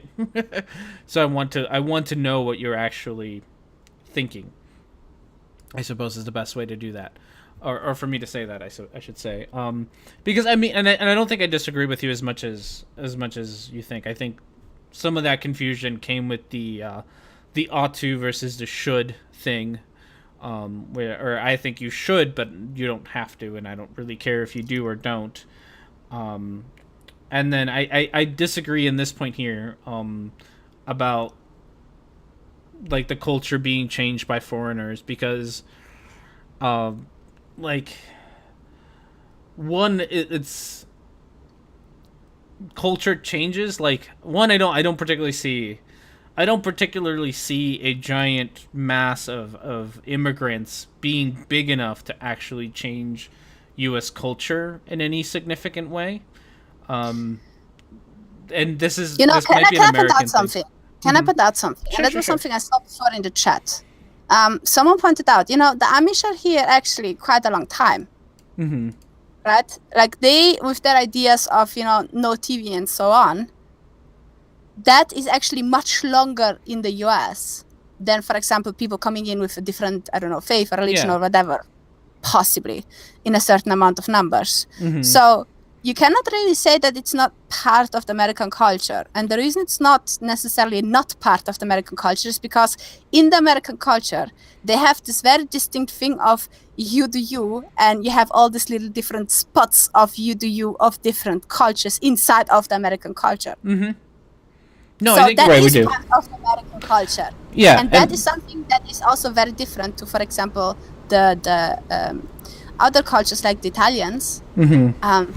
They did not necessarily have that too much. They are much more like the northern African kind of mentality, but that's mainly because they had a lot of interaction with them. Mm-hmm. But so they are not as mixed. And so when you go into their place from a very different culture, you will have a very, very different way of seeing things than they do. And they will not manage to have this mindset of, you do you and I do me and he does he at first. That just doesn't work the same way. I guess so the reason that I bring up the Amish is because they've been here so long. Like, we've had Amish around forever and a half, and they've yet to change American culture. They've yet to grow. They've yet to, I mean, they're kind of, I think the last time I checked, they're a dwindling population of the U.S. They're not exactly a thriving population in the U.S. And I feel like that would end up happening to most cultures that can't find a middle ground with American sensibilities. They would just kind of slowly disappear. Like, the extremes slowly disappear. That's been happening forever. I think what it might be is because you are absolutely right when you say the culture changes. Mm-hmm. But you can't just change it overnight. No, so, and I don't think it would. And that's the thing. Like, I don't think we'll ever have a. Yeah, but like think about the U.S. Uh-huh. The U.S. and think about gun and gun control. Mm-hmm. Right? You have this huge clash between a lot of people who want gun control and a lot of people who do not want gun control. Yeah. So you have this very heavy, push from both sides, and no one really gets his thing. Mm-hmm. You just really like to struggle with each other. Yeah. And so when you have something like gun control, gun is part of the culture. Yeah. When people argue that is harmful for the culture and they want to change it, if they want to change it, they have to change it gradually. They can't just go over and be like, okay, let's ban all the guns. Yeah. Because the only thing that happens is the only people who have guns are the criminals. If you want to ban guns, you have to slowly get it into the system. And that is something, that's actually very, how should I say? It's something that people are not always aware of. Things change slowly. And when you have a culture that used to have a very particular way of doing things, and then within 2-3 generations, you just completely throw it on its head, because now you have suddenly so many other cultures in there that they're not used to, that culture gets overwhelmed. And then that culture tends to get hostile towards other cultures because it's afraid of changing. And on the other hand, you have the people who come in who are from other cultures who did not have the time to understand your culture, the culture that's in the place, and figure out for themselves how much of their own culture and how much of your culture they want to connect together and make their own mix, in a sense. Because that's also a thing. Like, if I come over from a country, when I went to Poland, I didn't want to be religious. I didn't want to go to church, right? Okay.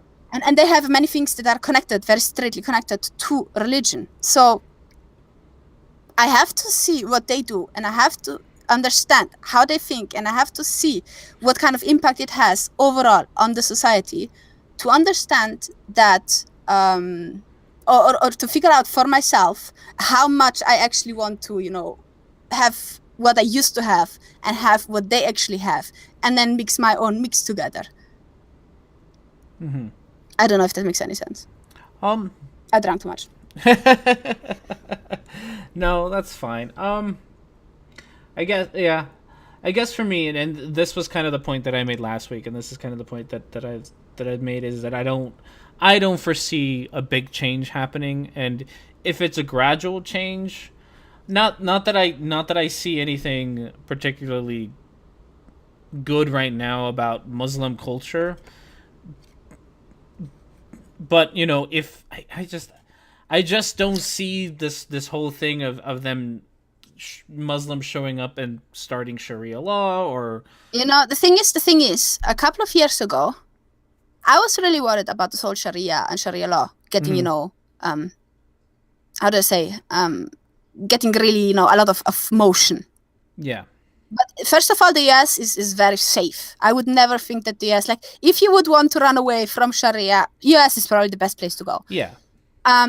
Mainly because A, where it's situated, and B, how the people act there. However, for example, places like Italy, where they have already a very unstable, society, and they have a lot of people. They don't just have a couple of immigrants; they have much more. Yeah. There I would be much more worried about this whole Sharia stuff. And that's what I sort of earlier is that if I lived in Afghanistan, if I lived in Pakistan, if I lived in Egypt, I would have a much greater fear of Muslims and Sharia law and that kind of stuff. But because of where I live, to me it sounds more like fear mongering, because we live in a country where that stuff's not happening, and it probably won't happen. Yeah. Well, but the thing is, many people who do live in countries that get already messed up and are already messed up partially, they have the same thinking, because if you live in a very particular area, for example, in Germany or in Britain or in Italy, even in Italy, you live upper middle class in Italy, you have a high society where no one can actually buy a house. Those people do not get exposed. And how it is with all the people who are getting exposed, that's a very different issue. Yeah. No, and that's why, for example, when I was talking about this whole, discotheque where, 14-year-old girls drink, there are a lot of, little villages, little towns where they don't even have discotheques, proper discotheques. What on earth do you want to get a child raped? That just doesn't happen too much. That's not something they would think about. That's not something they would worry about.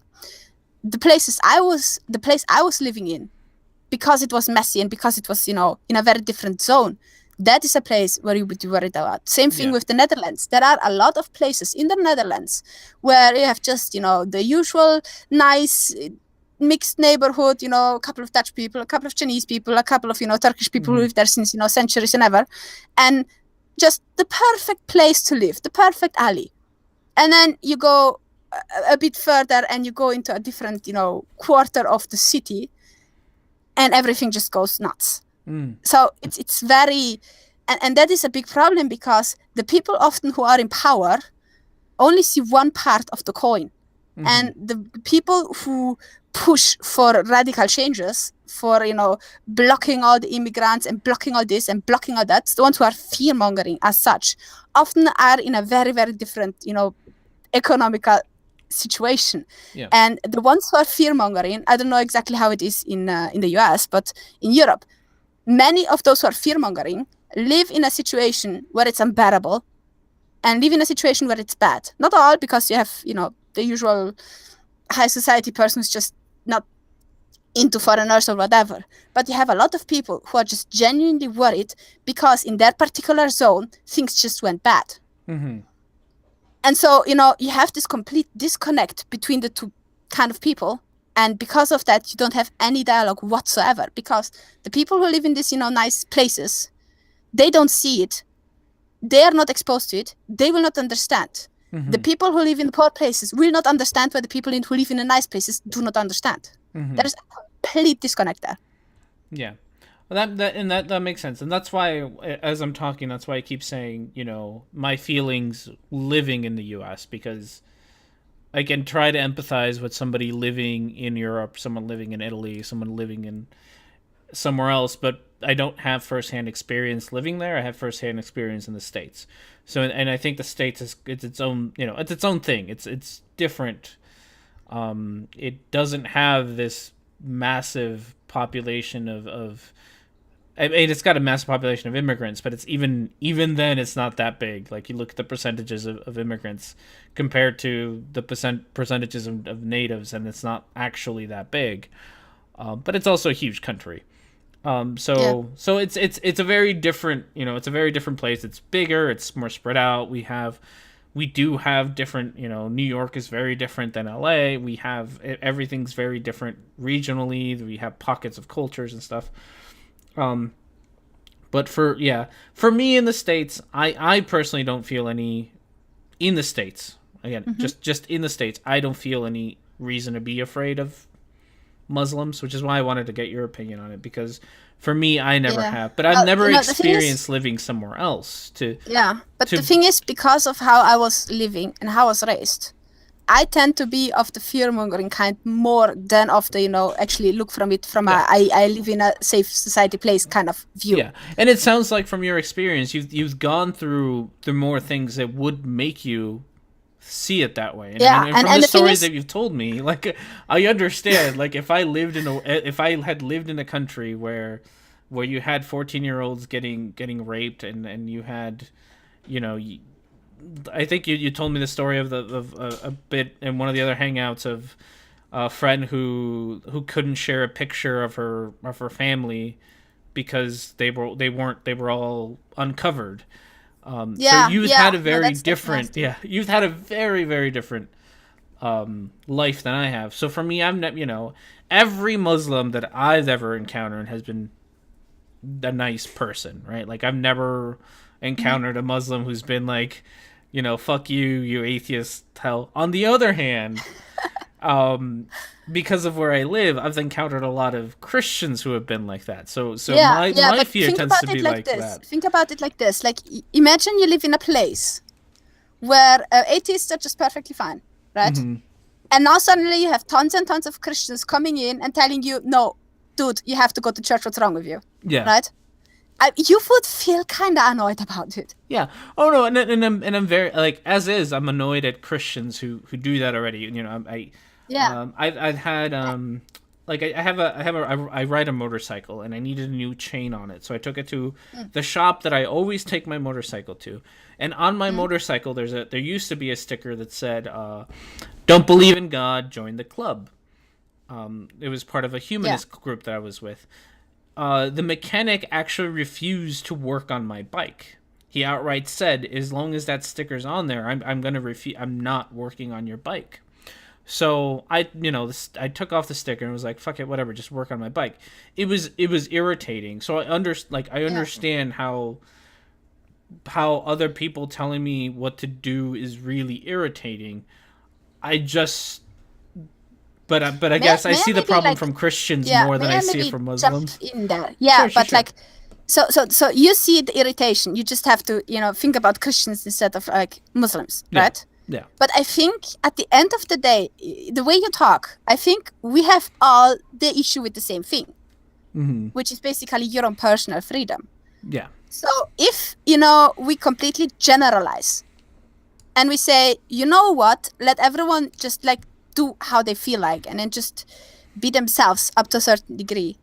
Obviously you don't want them run around and kill everyone, but like up to a certain degree, let them be themselves, because that's partially also what theoretically should be in America, that everyone can just be how they are.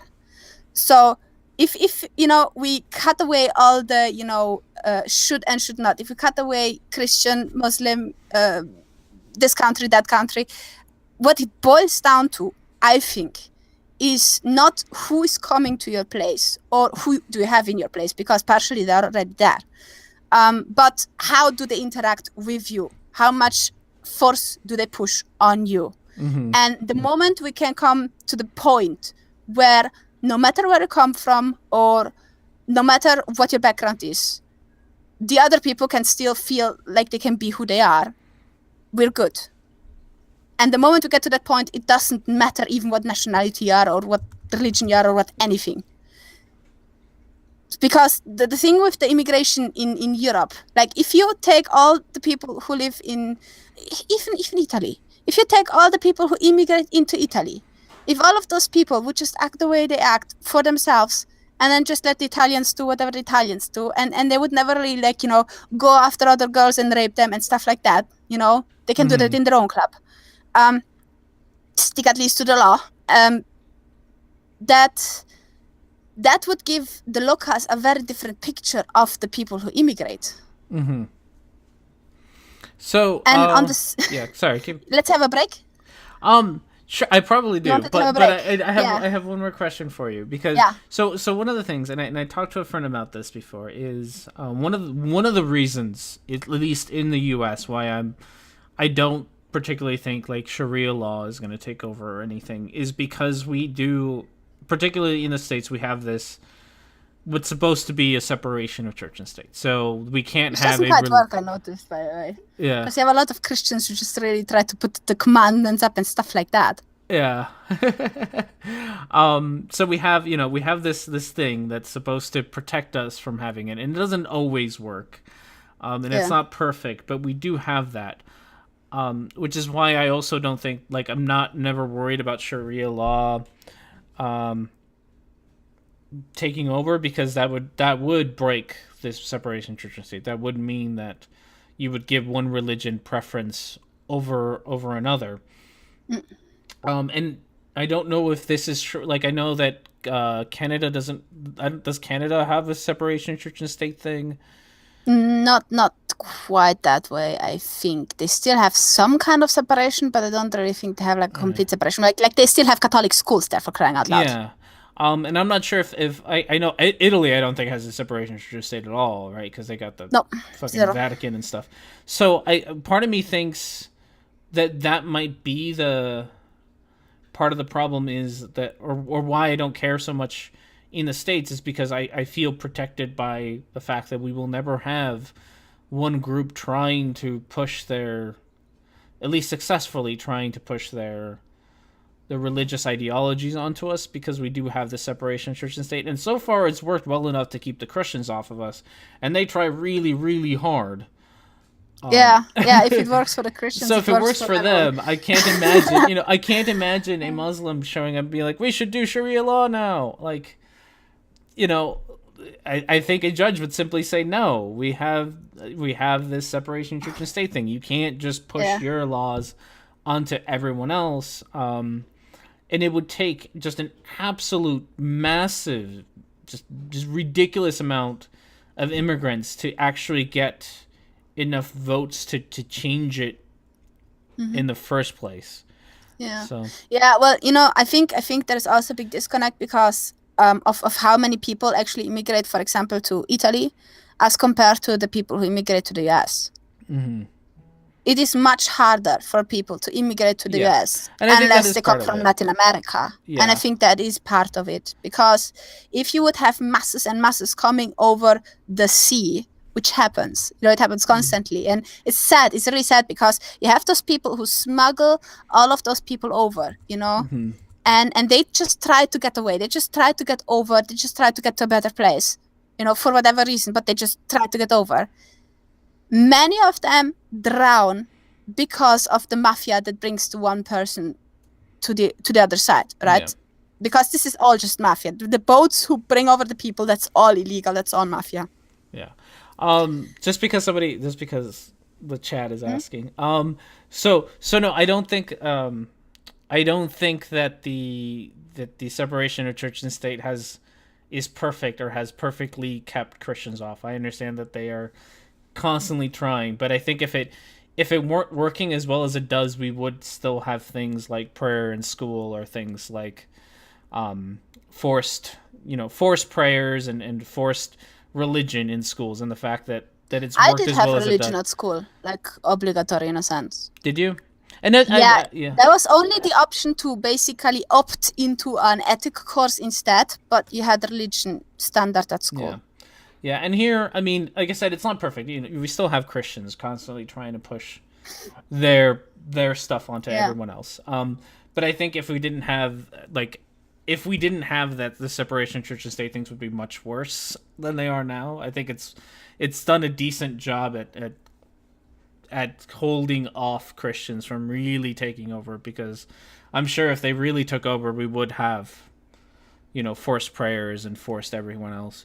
But yes, I do need to take a break at this point. Yeah, let's have a break. So we will take a break. Chat, keep being chat. You guys seem to be keeping yourselves entertained. There is this one person who just completely took over the chat. Yeah, he seems to, and that's okay. I'm not. You know what? You have your opinion, and I've been keeping up with your chat. No, I just, it's just like fascinating. It's because I see it on two sides, right? But like, I'm not really looking what he writes, because I see it on the other side, which is easier for me to see. But it's basically always the same color. It's basically always the same person. No. He's into this conversation, I think.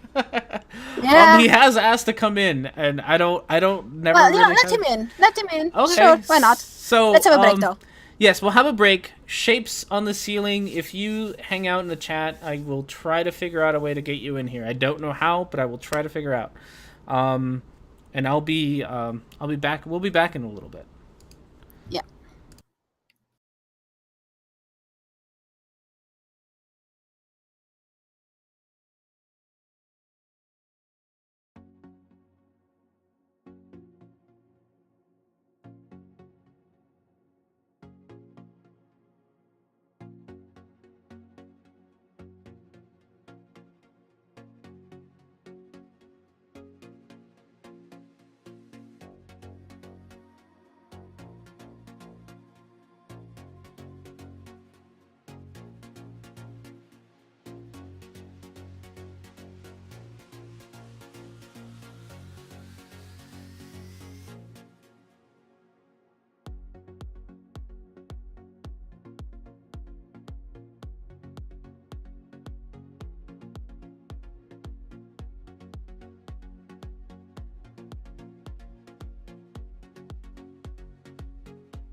All right, everybody, and we're back. We're going to be switching gears a little bit now. We will talk to we were going to talk about Ben Shapiro. Actually, do the thing that this whole show's about. may just very quickly, because I just see in the chat where Shapes on the Ceiling said, wait, where is it? I'm not a fan of immigrants, but I do approve of refugees. Mm-hmm. I'm not against refugees. Oh, well, there you go. So I'm against, the whole thing of importing ideologies and importing, radical views. Mm-hmm. I'm not against saving people from places where they ought to be saved from. Yeah. And so, Shapes on the Ceiling, if you send me either a tweet or a DM on Twitter, or you send me a message in Facebook, not Facebook, the thing that I'm on, YouTube. If you send me one of those to remind me, it probably won't be another Sunday show, but I'm willing to have a hangout, and if you want to sort of talk to me about your perspective, that's cool too. I want to learn about perspective. I know you were giving me a hard time earlier for not sort of rebutting. Rebutting is the whole time, but I don't feel like rebutting people is necessarily the best way to actually have a dialogue. Like I'd rather find out first what I need to rebut before I just start rebutting things. Rebutting in a conversation like this to me feels like I'd just be having a knee jerk reaction rather than actually thinking things through. So that's why I'd rather listen than just be like, no, you're wrong right off the bat. So that's my take on it, but I'd be more than happy to have you on as well. So let me know. Send me the things, and I will find a time for you to come on and do the same thing. And you can take your time. You can do it with your words with yourself, and we will get it done. But for now, we're going to switch over to Ben Shapiro, which is the reason we were here in the first place. But this is typical for the show, where I say I'm going to do a thing and then we don't. So we're going to talk about Ben Shapiro. Ben Shapiro. Oh God, see, I don't even remember what I did with him. Oh yes, so Ben Shapiro thinks that you need to have like Christian values to be a good conservative is his thing, and then he extends that to being able to talk about human rights and being able to or human morality. So he extends that to that. Do you know much about Ben Shapiro? Not really. Okay, great. Because I know, like, he was all into this whole free speech stuff, and that's about it. That's all I know. Okay, great. Because I don't either. This is like the first thing that I've ever watched of him. Okay. And I had never heard about any other Ben Shapiro stuff. Like, I know of him. Like, I know that he's some sort of conservative Christian guy. That's about all I know. I never actually listened to what he's got to say when it comes to conservatism. So I don't know. So, but I think he kind of expresses that here.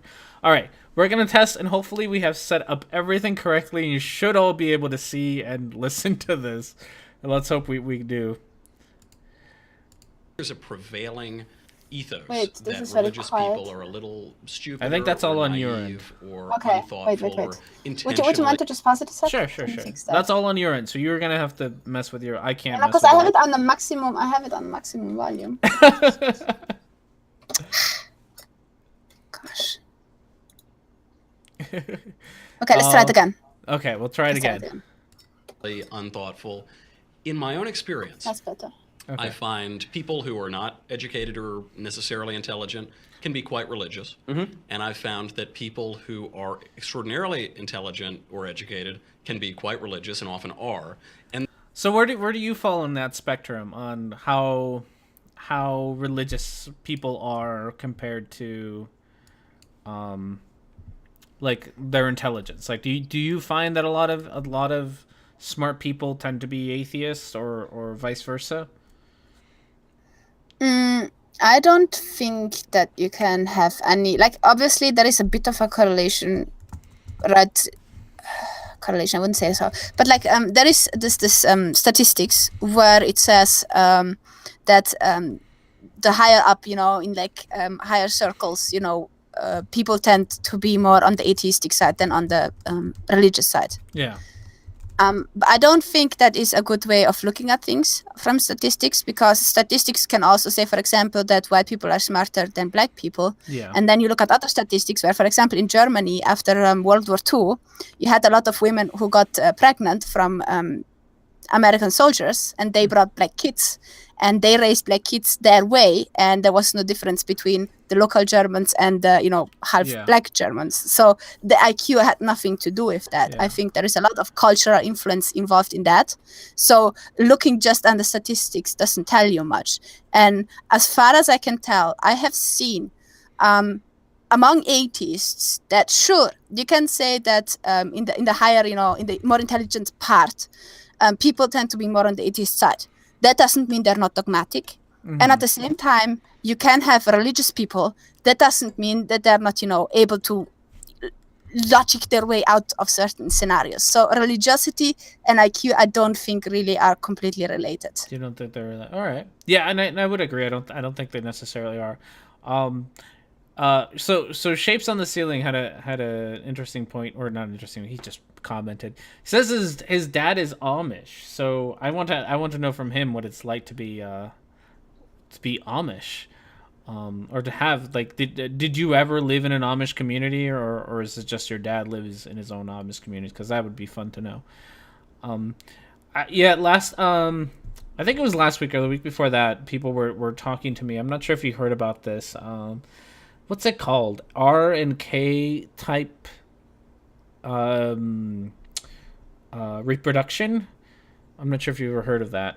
It's in like an evolution. It's a biological thing. So there's like species like frogs that just produce just a crap ton of eggs, and then leave.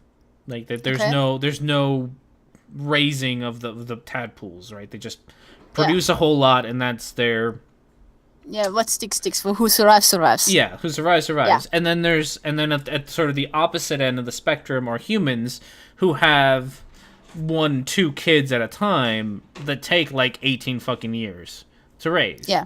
Right? So you have R and K. So I think humans are K, and then frogs are like R. It's a biological thing. Okay. And then like ridiculously conservatives have taken this to be something that can be applied to individual humans themselves. So that you have like R-type humans who, I don't want to say that it's a race thing, but they mostly make it a race thing, where you have like black people who are R-types and just have a crap ton of kids and don't raise them.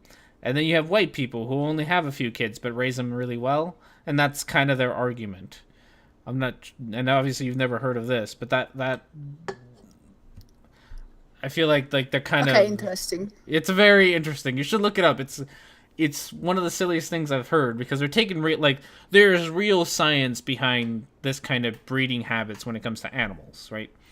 And they're taking this real science and then they're applying it to human races as if they're equally applicable in this weird pseudoscience way. But they do a lot of this whole... They often bring up how African Americans or just black people have lower IQ is like something that they like to talk about a lot. And I don't know. We were talking about IQ. This is the show for you. I forget my thoughts halfway through. But yes, so some atheists are smart, some atheists aren't smart. That's kind of the point at the end. Yeah. I have found. Have you actually found any met any atheists or talked to any atheists who actually believe in some crazy shit? Well, yeah. Well, maybe not necessarily in places like the US, but Europe has a lot of people who are by default secular and by default not religious. And some of those people really believe the craziest things. Mm-hmm. You start off from stuff like homeopathy to all kinds of magical woo-woo stuff and wizards and wizards, and I don't know. It doesn't maybe in the US it's different, because in the US you kind of have to like think your way through a bit more when you want to have a certain position on God. I don't know. I cannot say. I wasn't in the US, but I have seen a lot of people who are not religious who still have very weird ideas. Yeah, and you know, I've heard that a lot, that one of the reasons that American atheists don't have a lot of the sort of the crazy woo stuff is because a lot of them grew up as some denomination of Christian because they're Americans. And then had to think their way out. I have to say, though, that doesn't mean they're not dogmatic. I have noticed that you have a lot of atheists who come from a religious background. They cannot quite, I mean, not all, hashtag not all, they cannot quite separate themselves from dogmatic thinking. They can separate themselves from God, but not necessarily from dogmatic thinking. And then sometimes you have it that they come out of one ideology and they realize that ideology is stupid. But then, because of how they were raised, because of their easy access, their easy way of absorbing dogmatic stuff, they fall into the next thing and then just get absorbed by it, and then it just takes ages and a half until they realize that is actually stupid and dogmatic too. This woman, she was called Lacey Green. Oh yes, I know. She was a Mormon, and she got out of Mormonism, and then she got into a very dogmatic branch of feminism. And then it took her very long to figure out she's inside of that basically echo chamber, cultural echo chamber. And then she had to get herself out of that one again. And she's a very, very smart person, in my personal opinion. Otherwise, she wouldn't have gone out twice from a very dogmatic, thinking. But because of how she was raised, I think it was very easy for her to fall into the trap of getting into a dogmatic mindset again next time. Yeah. No, that makes sense. That makes a lot of sense. All right. Well, let's see what else Ben Shapiro has to say about this whole mess. And then there's this middle ground of total atheism. Yeah, I think that's right. And I think the reason that's right is because a lot of people who are hardcore atheists, I'm not talking about agnostics, because I think the only evidence-based position on God is agnosticism. Sure, because there's no other evidence of any, like you can go either way. So here's the whole definition thing that I wanted you here for. So Ben Shapiro puts himself as you have atheist. No, sorry, you have theist, and then you have agnostics, and then you have atheists. So you have, that's the progression one goes to. Is that something that you subscribe to? He just said agnostic is the only feasible position. He did. That means that agnostic is also the only feasible position when you're a theist. Yeah. And that is where my disconnect comes in, because if you have the way the vast majority of people use agnosticism or is to say I don't know, right? If someone says I'm agnostic, I cannot make up my mind, I don't know, I don't have enough evidence, and so on and so forth. That is how the vast majority of people actually use that word. It may change, like the same thing with racism. Racism used to be if you think one race is superior to another, and then eventually people came along and like, no, it has to be power plus prejudice plus who the hell knows what. So who knows if that will change? But right now, to this point, agnosticism simply means I do not know. And when he says agnosticism, and I don't know if he holds that standard, because I've already found out that Steve is a complete weird person in that sense, where he's like, no, agnosticism has nothing to do where you do not believe and where you also don't believe. So it's a very weird position that he holds. I'm not quite grasping my head around this, but so he has a very different way of thinking about it. When I hear Shapiro say it, I have the impression that he's talking about purely about knowing and not knowing. Okay. And the reason I say that is because if he says agnosticism is the only feasible position to hold, and he's a believer, that means he also considers a believer who is agnostic a feasible position to hold. Because otherwise he would say believer is the feasible position to hold. Or he would specify that among atheists and agnostics, agnosticism is the feasible position to hold. I had the impression, maybe let's go back and listen to it again. I had the impression he meant generally not knowing is the feasible position to hold. Okay. Well, Let's that's listen to it again. different. No, that's fine because I had a very different interpretation when I and I think I said this in my video as well. Is when I first heard this, I very much so got the impression that he holds this, there's theism. You know there's a God. There's agnostics where you don't know if there's a God or not, and then there's atheists who know that there isn't a God. And he did that thing where agnostics it's somewhere in between atheism and theism. But let's see. I don't know. Let's listen to it again. Maybe let's just find out. Intelligent can be quite religious, and I've found that people who are extraordinarily intelligent or educated can be quite religious and often are. And then there's this middle ground of total atheism. Yeah, I think that's right. And I think the reason that's right is because a lot of people who are hardcore atheists, I'm not talking about agnostics, because I think the only evidence-based position on God is agnosticism. Sure, because yeah, we can. The evidence-based position on God is agnosticism. Okay. Not a good point. faith-based, but evidence-based. Evidence-based. Okay. And I think that's yeah. My contention is when he says things like hardcore atheist.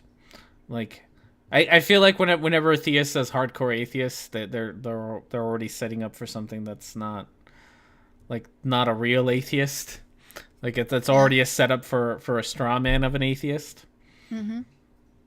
So I feel well, if he says hardcore atheist, then he would basically play right into the hands of Steve, who's the only feasible position to hold is agnostic.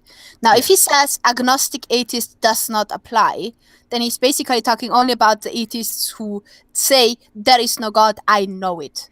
Mm-hmm. And so he's already talking about a very, very specific subset that is very small. Mm-hmm. So the thing is, because of the fact that he will use atheism as the word, right? Even though he specifies it before, he uses the word atheism. So basically, he still gives the impression that he's talking about all atheists, right? Okay. Which makes it hard for people who are atheists, but are not full on there is no God, I know it kind of atheists. It will be hard for them not to see themselves in the position of atheist in this particular way. Okay.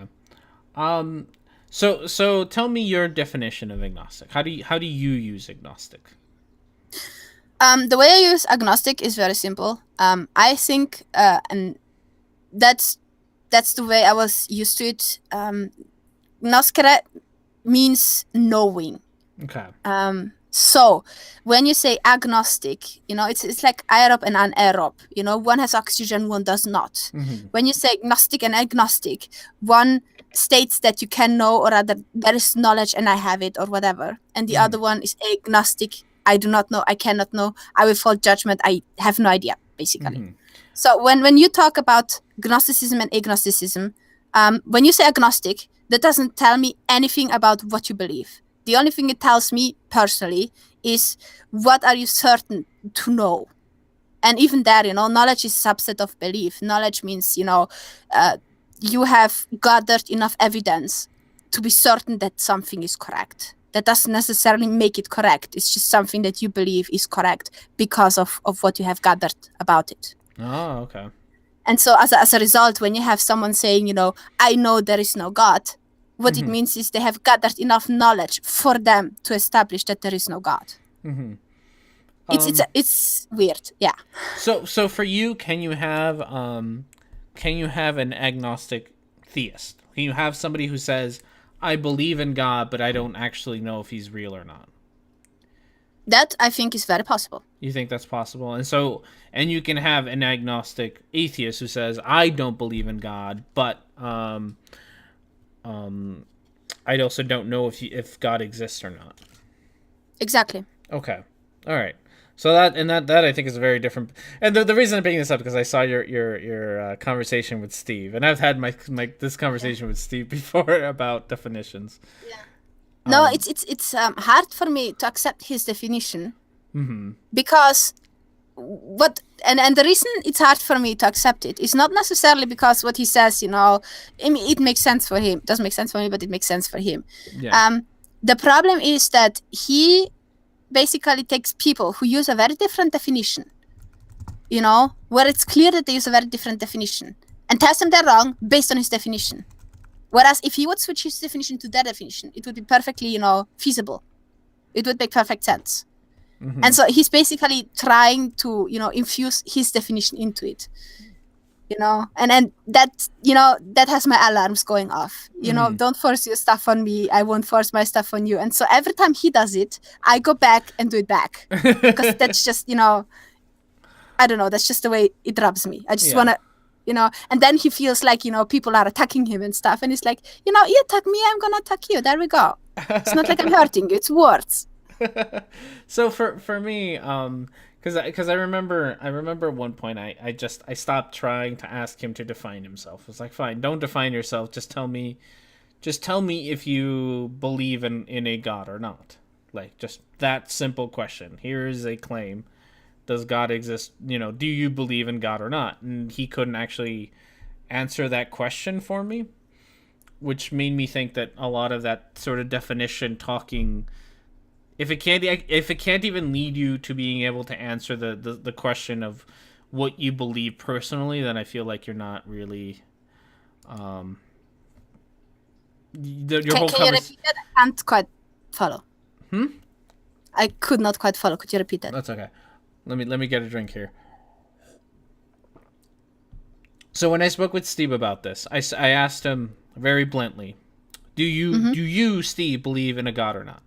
And he could not answer that. He couldn't answer. He didn't answer me at all.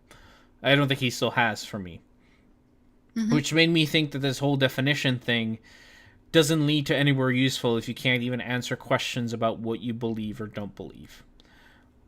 Which makes, like, I'd rather be able to answer the question. So for me, if someone were to ask me, do you believe or not, I could easily say, no, I don't believe.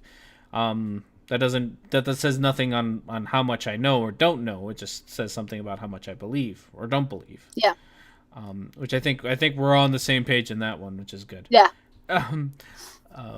I think here at least Ben, I don't think he's using it in that some way, and I think we disagree on that one because I think you think he is. I don't think he's using it that way. I might be wrong, as I said. I'm not sure. Yeah. Which is why I was wondering. Which is why I was asking you to go back. Yeah. So we can watch some more and see if he does, or see what else he says. Let's see. Maybe. Yeah.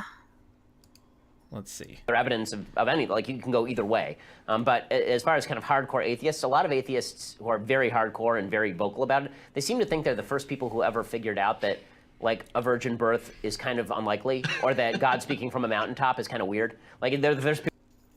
So that was something that I criticized. I'm not sure if you'd heard, if you caught his sort of smugness there about that, this whole you're not that smart just because you think that religion is weird, which I guess might make it more plausible that he's more on the atheist side of the spectrum, because even he acknowledges that some of this shit is kind of weird.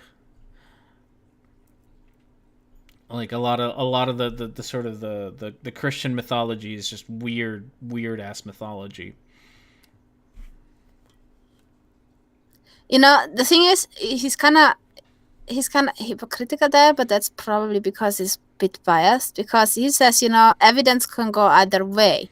Mm-hmm. I know that the quote unquote evidence there was for God had nothing to do with actual evidence, with factual evidence. And so when he says can go either way, I wonder, A, what kind of evidence is he looking at? It's none that I have seen. It's none that I'm aware of, and it's none that I've ever heard from any person that has a religious belief.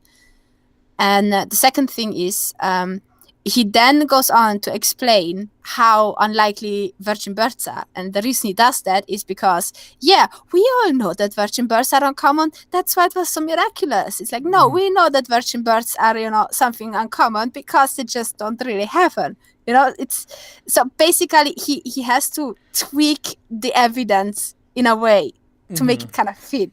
It's interesting. That is interesting. So, Shapes said he's not on the atheist side of the spectrum at all. So I don't think and I should clarify, because I don't actually think he's on the atheist side of the spectrum. I think he's pretending to be on the atheist side of the spectrum. I think a lot of it is because his whole thing. So Ben Shapiro's whole thing is that he's a political pundit. Like, that's his whole thing. He mostly talks about politics. Like, he doesn't usually talk about God's stuff, but he's going to today. And I think because of that, and they mention this later on, I think because in the States there's a shift more towards non-belief, and there's been, and we've seen this, like, on YouTube. There's a whole lot of big YouTube figures who are atheists but are also ridiculously conservative. That he's trying to appeal to those people. He's trying to appeal to the atheist conservatives, which do exist. And so I think that's why he's sounding like he's leaning closer to atheism. I don't genuinely think he is. I think he's a full-out theist, and I do think that he actually genuinely believes in a virgin birth, and he genuinely believes in all the other stuff. But but the thing is, there is a difference between, being a theist in a sense, and like, you could believe that there is a superior power without believing in the virgin birth. That's true. Right? Mm-hmm. The moment he comes over and he starts off with like, oh yeah, the virgin birth is uncommon and stuff, he basically goes even further, because there are a lot of, for example, Christians who are like, there has to be a higher power, because otherwise we wouldn't be here. The fact that we are here is like so miraculous, so whatever. That's why we're here. And then they're like, yeah, but no, this whole, virgin birth stuff, and that's just all dogmatic stuff. I don't want to have to do anything with it. Yeah. So you have those kind of people. And those are genuinely, people who are, in a sense, theists. You could call them deists, but, they do believe in a divine being. So those are on the spectrum already towards theism. Whereas he, with this whole miraculous thing, is already very, very far beyond just believing in a god. Yeah, that's true. So Shapes is asking, if he's pretending, then why would he say that? Because I think that he's pretending to be, or not. Yeah, I think, and this is entirely my opinion. I think he's pretending to be more of an atheist than he really is. And I think he's doing it entirely to try to gain favor with the more secular part of the Conservative Party that's, I think, been growing lately. And I've seen this with other big YouTube figures like Stefan Molyneux, who's a big, he says he's an atheist, but he always talks about like how great religion is, which is just kind of odd to me. The thing is, as long as people don't separate the faith and the political views, this will always happen. You will always have people who take a particular, take it like this. Ben Shapiro is what how's this woman called? The woman, like, with this whole feminism thingy, and Sharia is super feminist. Anita? No, Sharia is feminist. This woman, how's she called? Okay. I don't know. How's she called? Yeah. I don't remember. Well, there is this woman, and she makes like this whole, feminist here and feminist there, and Trump is a tyrant and stuff, and then Sharia would be so much more, pro and so feminist, and then she's like FGM is like so much, more feminist and whatever. Oh god. No idea.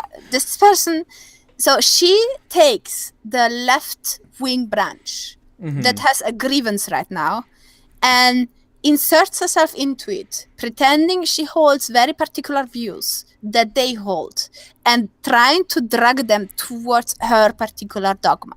And he's doing the very same thing, but then for the right. There are people who are secular, who are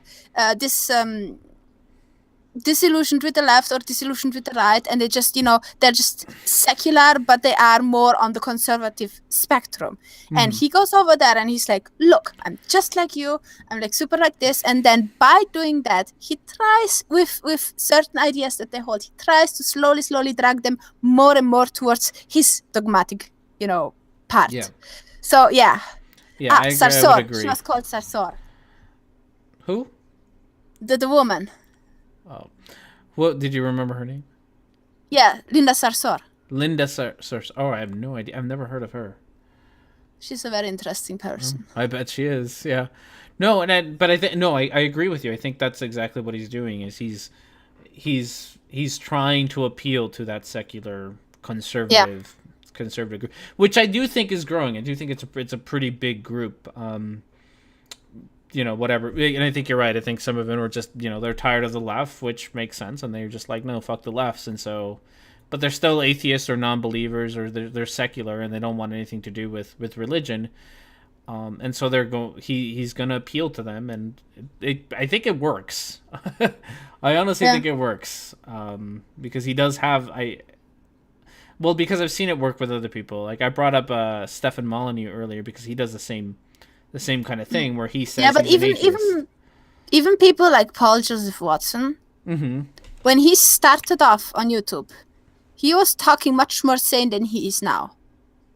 And the reason that is because the strategy works. The strategy of starting pretty much in the center and then very slowly dragging them to one side is much more efficient. You get much more fellowship. That's true. That is true. It is a very very lucrative way it's a very effective way. There we go. It's a very effective way to get this done. So he's tapped into that. He's tapped into this idea that he is he's no different than your run-of-the-mill atheist. He also thinks that, according to him, that a virgin birth is kind of silly and all that. But I don't think he genuinely thinks that. I think he's just saying it. What do we have? Because the chat is talking. Not all atheists think churches are detriment, but the tax laws need to be changed before I can agree with that. What do you think of that? Do you have that in Canada? We have something much worse in places like Italy. Not only are they tax exempt, but you pay up to 1% of your taxes to the church. Ooh, that is How's hard. that? How's that for a change? Yeah. No, seriously, tax exemption is bad because, if an organization goes over and it's just like, hey, we are religious, therefore, exempt us from taxes, I find that stupid. Everyone else has to pay taxes. Why shouldn't you? Aren't you all equals? Yeah. Do as you preach kind of thinking. And also, the moment you do this, you will have to do it for every kind of religious, affiliation. And so you basically give them an incentive to have more religion, different religion, pretend to be more religious than they are, merely because of the fact that they save on money. Whereas if this kind of incentive wouldn't happen, I would wonder how many people actually, would drag themselves into this kind of, situation. I wonder how many churches would exist if we didn't have a tax exemption. I honestly think that the fact that there is a tax exemption in the U.S. is the only reason that a lot of churches kind of still exist, because they really are getting away with paying like nothing. Like they for running a business, they don't get taxed. And so I think I do want the tax exemptions to end. I think it's stupid, especially when you have places like do you have these in Canada, like the mega churches that we have down here? I don't know because I don't go to church. Oh, well, but I do know that there is a lot of issues with religion because you still have Catholic schools as such. So you have religion basically having an impact on the education of children, which is really bad. Do you have the same kind of problem that we do down here with creationists trying to get into schools and stuff? Like trying to teach creationism in schools rather than evolution? No, not quite that bad, I think. We do have creationists, but just not that many. Not that many? Not enough to actually mess with us. That must be nice, because it's definitely a problem down here all the time. Yeah, no, I've heard. That's quite, yeah. It is an issue. Along with the church taxation, that is one of the bigger issues down here, is how much religion wants to dictate education. Which honestly makes sense, because if they do get to dictate education, they get to brainwash a whole new generation of kids. So yeah, it's worthwhile. It's worthwhile for them to get it done. I just don't agree with it. But all right, so let's see what else Ben Shapiro has to say. people that's ever occurred to in the history of humanity. Like, it's brand new. No one's ever thought of this. Or they'll talk about the problem of theodicy, and they'll sit around going, well, you know, I had a friend who died of cancer when they were young. How could a good God allow this? I mean, I'll bet you no religious thinkers ever talked about that. It's like there's 2,500 years of religious thought on exactly this topic. It is incredible. Is that an argument you? So I guess I should ask you, did you grow up religious, or was that something that came about later? No, I actually did grow up religious, but not from a family, but from the school and the surrounding. So my family was not religious. I mean, they were, you know, like this whole thingy with baptism and stuff. Like, you know, I had a Catholic father and a Reformed mother. Mm-hmm. But they were not very religious in the household. We didn't really talk about religion at all, nearly. But from the school and from the environment I was in and from all of that, I got a lot of religious indoctrination. I mean, when you have religion at school, it's kind of hard to avoid. Mm-hmm. You go first elementary school, the first thing you learn is, oh yeah, there was like this little Noah flood, and like there were all the shippies with all the animals on top. It's like, no, don't teach that to an elementary school kid, please. Mm. Yeah. So when did you stop? Like when did that end for you? The thing is, because I kind of had like this issue with not quite grasping the religion the way they wanted me to grasp it, I eventually just swapped it on its head. Mm-hmm. Right? I was exposed to this whole year. There was like, I don't know, Noah's flood and how he was basically, how this God was treating all those people. Mm-hmm.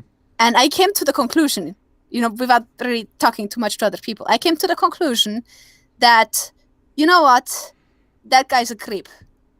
Whatever I can do to stay away from him, I shall do.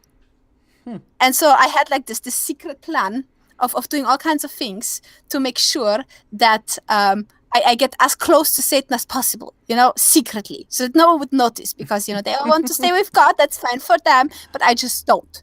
And so, like, you know, for example, I was, because I didn't really want to hurt anyone, right? Mm-hmm. I wanted to be nice to people, but at the same time, I wanted to, you know, smack this Mr. God in the head. So I was like, okay, you know what, Satan? I'm gonna steal a chocolate, right? Mm-hmm. Steal from other people, a bit of chocolate, but then in return, I would give them a whole box later on. Oh. Because I was like, I have to steal it, and I don't want you to know. But then later, you know, like half an hour later, I was buying one for you, and you got the whole box. Mm-hmm. Because I didn't really want to steal it. I just wanted it to be stolen so that I made the deed. Stuff like that. You know? And then, for example, people who, you know, asked me, you know, how does this look on me, or am I looking pretty? And I was like, okay, now I know this person doesn't really look that good in it, but also really not that bad. Uh-huh. But if I now say that actually looks good on you, then I'm lying, right? So I'm just telling her that. Oh, and then I thought, you know what? I can't really kill people because that's another commandment. Uh-huh. So I will just start killing mosquitoes instead. Oh my goodness. So you went like full Satanist, kind of. Yeah. What? and you know, people weren't necessarily even aware of it. Because I wasn't really acting weird or evil, but I was just so into pissing off this God. Yeah. So in your head, this was your rebellion. And then eventually, what happened was that I noticed how. No, because, you know, I had this complete disconnect. I was like, I'm completely different to everyone else. Everyone, you know, goes to church and believes in God and whatever, and then, you know, eventually, you had the complete, like, I just didn't want to go to church. I didn't want to have to do anything with this God, and I just felt like a complete traitor to my whole people around there. Mm-hmm. You know, they all want to be super nice people and go to this crazy person, and I just don't. And, you know, that had a huge impact on my psyche, until eventually I came to the conclusion, you know what, this is all bollocks. This is all nonsense. God, Satan, this is all nonsense. And the moment I reached to that conclusion, I actually started to be like, just drop it. I'll be an atheist. End of story. Okay. So I was gonna ask you, what do you label yourself as? Well, I would label myself as atheist because I do not believe in a God. Mm-hmm.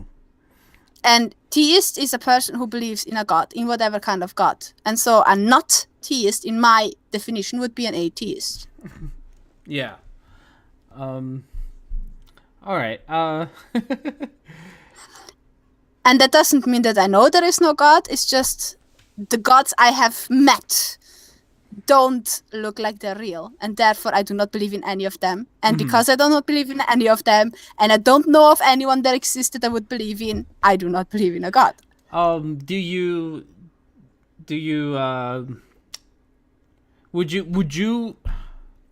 be open to the proposition that a God might exist, like a God that either we haven't learned of or we may learn of later in history, like whatever, 50 years from now we discover there is some godlike thing, but he's got nothing to do with the Bible, the Quran, or Allah, or any of that? Like, would you be open to such a God existing? Well, this whole Allah stuff, I don't believe, because there are obvious things that are wrong with it. But there could be a higher being. We cannot tell. We know from our history that we have been wrong very many times in history. Mm-hmm. I don't necessarily like. The thing is, if there would be some kind of supreme being, then all the things we believe about this whole, Christian God, Muslim God, and so on, all these things that we believe now don't seem to apply. If there is a higher being, then that is not the way this higher being functions. And because of the fact that if there would be a higher being, I have no idea how this higher being would function because I just don't have the information. I just assume that there is none. Yeah. That doesn't mean that if suddenly there would be any kind of evidence that there is actually a God, that if God suddenly would poof here and take pictures with us all, be like, hey, hi, I'm Jesus, how do you feel, stuff like that. I don't know. And you would actually have proper evidence that there is a divine being. At that point, why would you ignore it? Why would you say there is no God? Obviously, there is a God. He's right there. But until there is no evidence, why would you assume one? Mm-hmm. So here's another one for you. Would you, if you had sufficient evidence to believe in, say, the Christian God, would you actually worship that Christian God? The Christian God, like the one in the Bible, right? Like, Old Testament like the biblical one. Yeah, the biblical one. No. Like, and that was the point. I was believing in that God, and I couldn't stand him. So you would consider yourself an atheist, or sorry, you would consider yourself a theist at that point, but you wouldn't necessarily consider yourself a Christian, because you wouldn't. No, you are. If you believe in the Christian God, you are a Christian, whether you like the God or not. Is that how they define themselves? I thought their whole definition was accepting Jesus as your Lord and Savior, or whatever. I don't know. No, I don't know exactly, but I just think if you believe in God and you believe in Jesus, isn't that your belief then? Isn't that the Christian belief? I think by default it is, but I've heard a lot of, and I don't know, I'm not a Christian, but I've heard a lot of it be like you're not a true Christian until you accept God as your Savior and that He died for your sins and all that. Yeah, like but then again, you're not a real Muslim if you don't go to Mecca, and you're not a real Muslim if you do go to Mecca, and you're not a real Muslim if you bomb people, and you're not a real Muslim if you do bomb people. So I don't really. That is a good point. That is a good point. Yeah, I think if we talk about belief, it's only about what you believe, not what your sentiment is about what you believe. So if you believe, well, and I suppose if you believe in the Christian God, then you do believe that He died for your sins and all that anyway. So I guess that makes sense. But yeah, I guess you would be a Christian if you have enough evidence for a Christian God. That's interesting. All right, well, let's see what else Ben has to say here. Incredible that people will bring up this question as a trump card. Right. They'll say, well, why would a good God let bad things happen? And you think, you're not asking me that. You could Google it, and you would get eternal books about this. Right, and they may not satisfy. So what do you think of the problem of evil when it comes to Christianity? Do you think that's actually a good argument? Yes and no. But that is mostly not because of what I heard from Christians. The thing is, you have basically two ways to like think about people, right? Like when for example religious people say there are good people and there are bad people. Good people can be believers or non-believers, and bad people can be believers or non-believers. I still believe in my God. What they're basically telling you is, I can believe in my God or I cannot believe in my God, and I can still be a good and a bad person. They basically split being good and being bad from believing in their God. Right? And so there is a possibility to concede and mix it together the way they want to. That's true. So Paranor says the evil argument is bullshit no matter how you cut it. So I'd actually you should explain why you think it's a bullshit argument. I'd love to hear Paranor, that. can't he like just jump on the stream because he is very active? Who? And Shapes didn't want to join in, but Paranor could. Paranor can, I suppose. If Paranor, if you want to, this is entirely atypical. But if you want to join the stream, you do the things in the chat, and I will find a way to add you. But that's all up to you if you want to or not. I know you actually have me on Skype, Paranor, so send me a Skype thing. And then I will send. I don't know if I can send you a link. I don't know how this works. We will figure it out. You can send him a link. Like, Can I? There's This a is link, I think. Yeah. Wait. This is a call, so I don't think I can.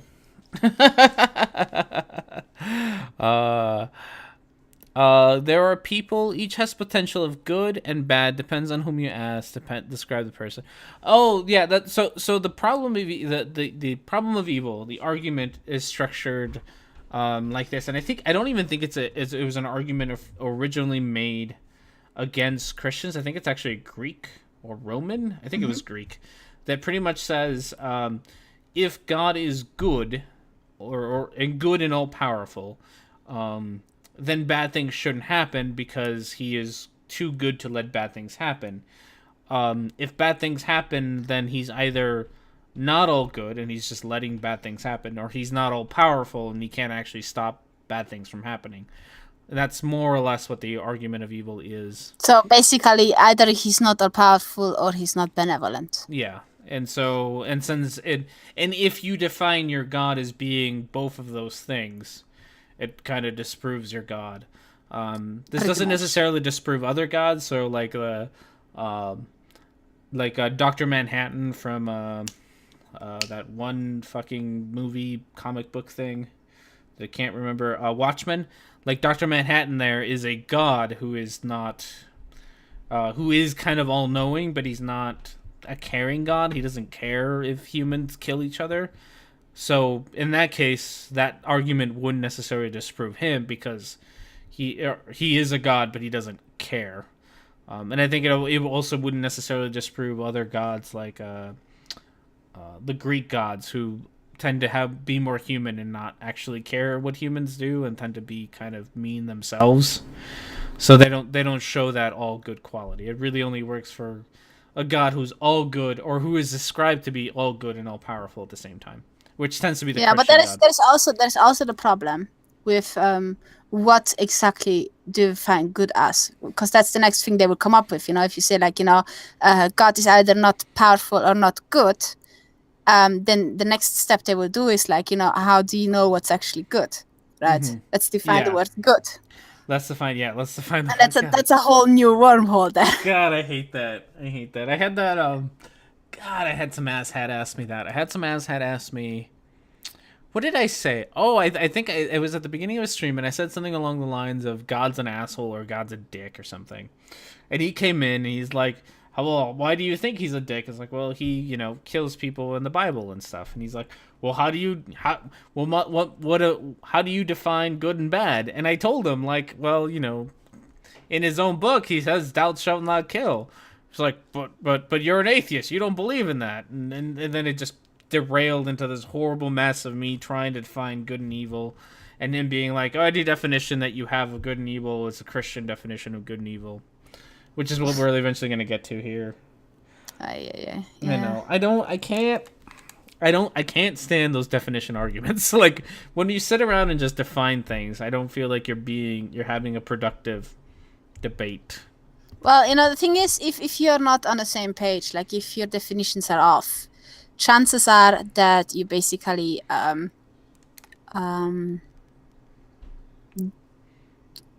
you talk past each other. You don't really get to the same point. You have to have the same definition to talk about something. But if someone's argument is merely definition, then the game is already over. Like, who cares?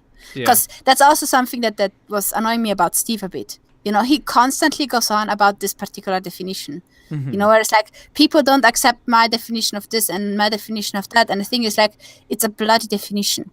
Yeah. Talk about the concept, not the definition, and you will have more people on your side. It's true. Yes, welcome to the Bash Steve show. Steve, if you want to join us. Steve and I have had this conversation. He's super nice as a person. He is. But he's just super stubborn about definitions. I know. And he's really, like, Steve's a great guy. Like, don't get me wrong. He's nice. He's very, very intelligent. He's very eloquent.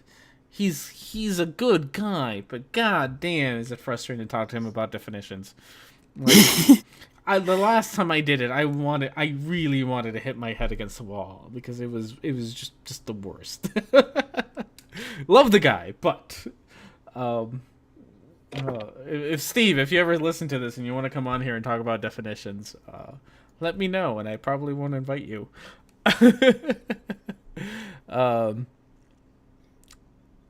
So yeah, he's gonna talk about this in a little bit.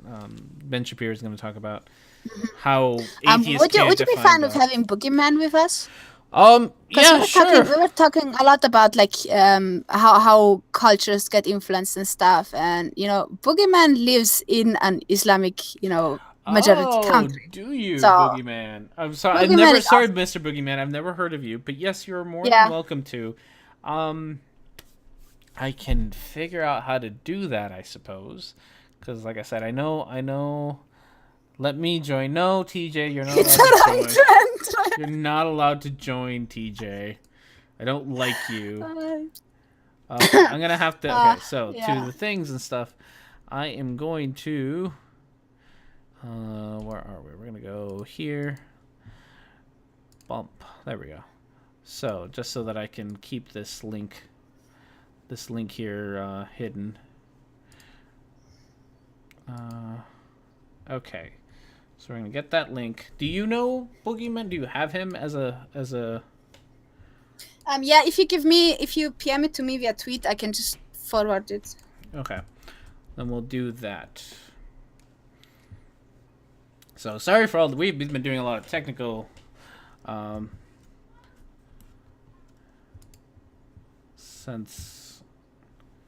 All right, let's see. Here we go. Yeah, this is an entirely new way for me to do Hangouts. I don't usually do Hangouts like this. All right, there we go. So you should have it. And that should allow you to get on in. Yeah, come on in here. Paranor, if you want to come on in here too. You have my Skype, Paranor, so if you want to, just Skype me and I will gladly add you. We can talk about God and stuff, because apparently that seems to be the topic of the day. Gosh, this doesn't even work. Like, why doesn't Twitter allow you to copy something? Oh, is it not doing it? Is Boogeyman, is that his like name on the Twitter G Plus or whatever?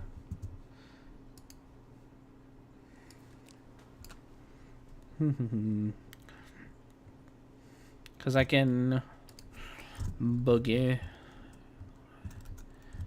I can try to enter. Maybe I found it. Okay. No, it's Blue Man.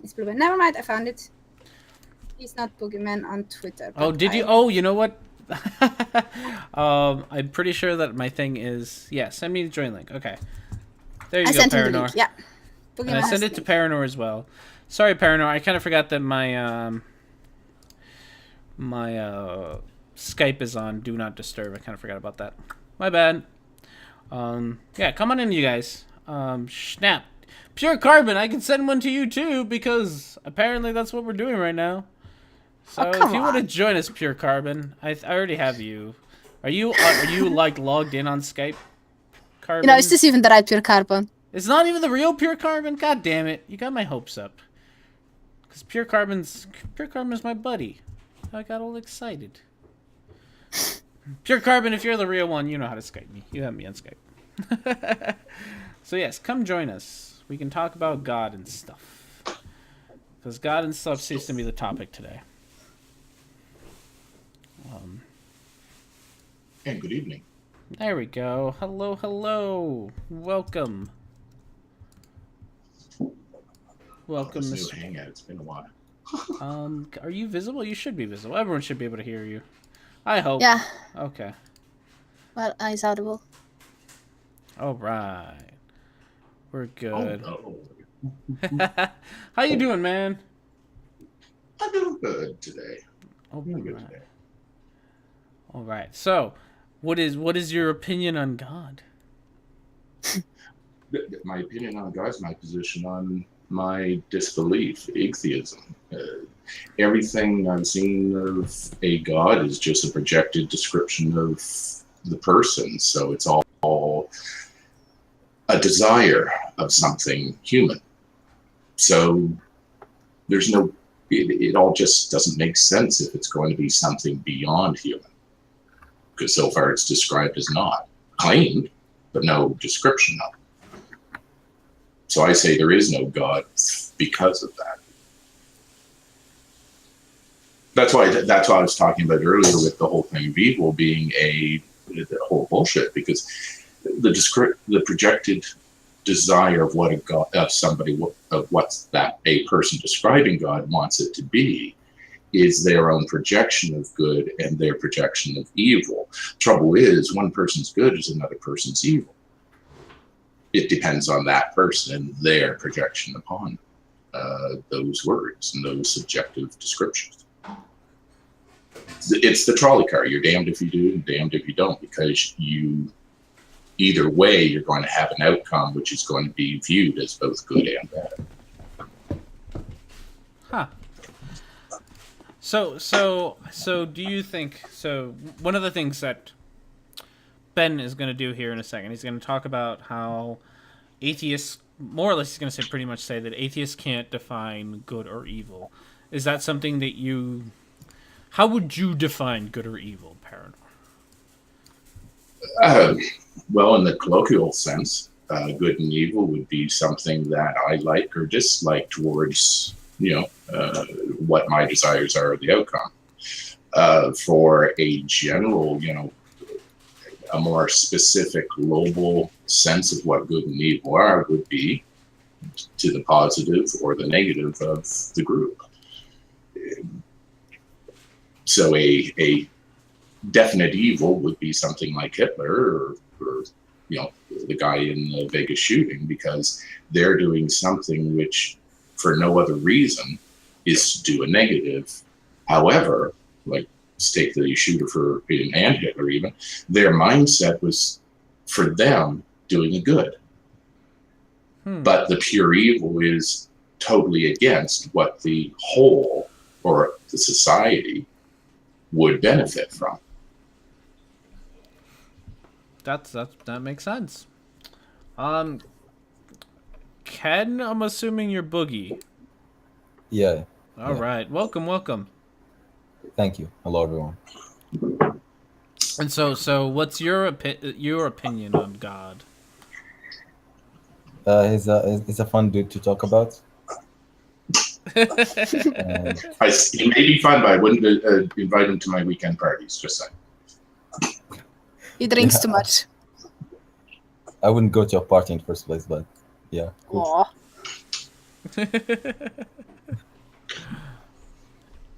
I'm not a fun person. That's why I like God, because he's. Oh, okay.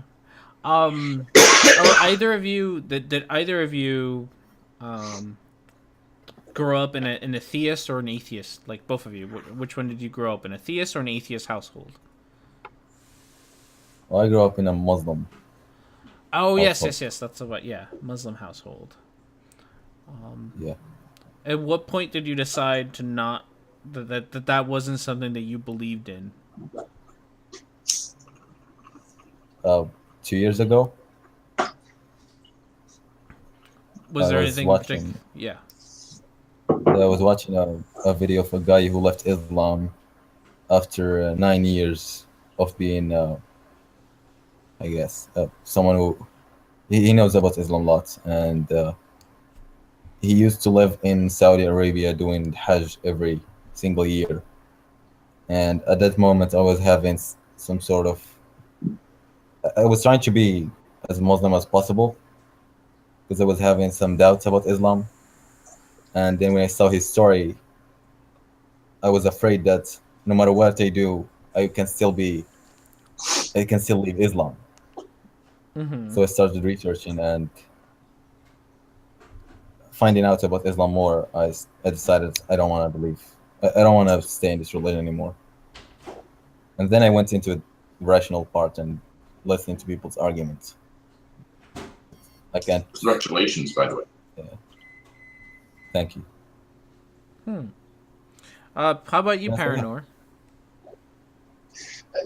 I'm a bit of an odd story, as well as many other things. But anyway, I grew up in what my parents believed. I always had an issue with it. My route actually went down the supernatural woo.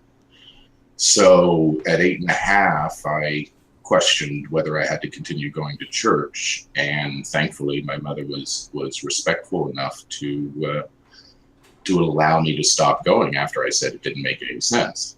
Ironically, however, I fell into the woo and for several years professed psychic abilities and all of that sort of thing until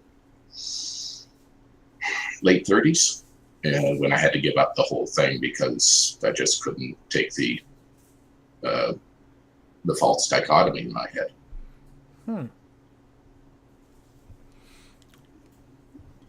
It's always supernatural. I realized how I was self-bullshitting myself. Oh, yeah. I do see that a lot of people who have come out of religion who kind of go towards, who are more easily able to go towards the supernatural for a while before they sort of embrace full out skepticism. It's much easier to do that. It's almost like a stepping stone. Well, sorry. Well, woo is interesting because I mean we're, as recent neurology is showing, we have a mechanism in our head which seems to be very desiring of something like a supernatural existing. Of course, it's primarily just our discomfort with having something unknown in our heads. But it still triggers a lot of the bodily feelings, and it seems like spirituality, some sort of supernatural spirituality.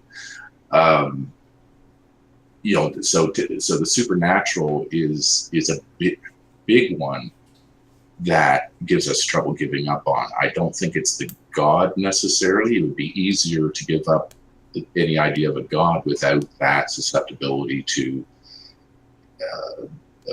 declaring supernatural events. No,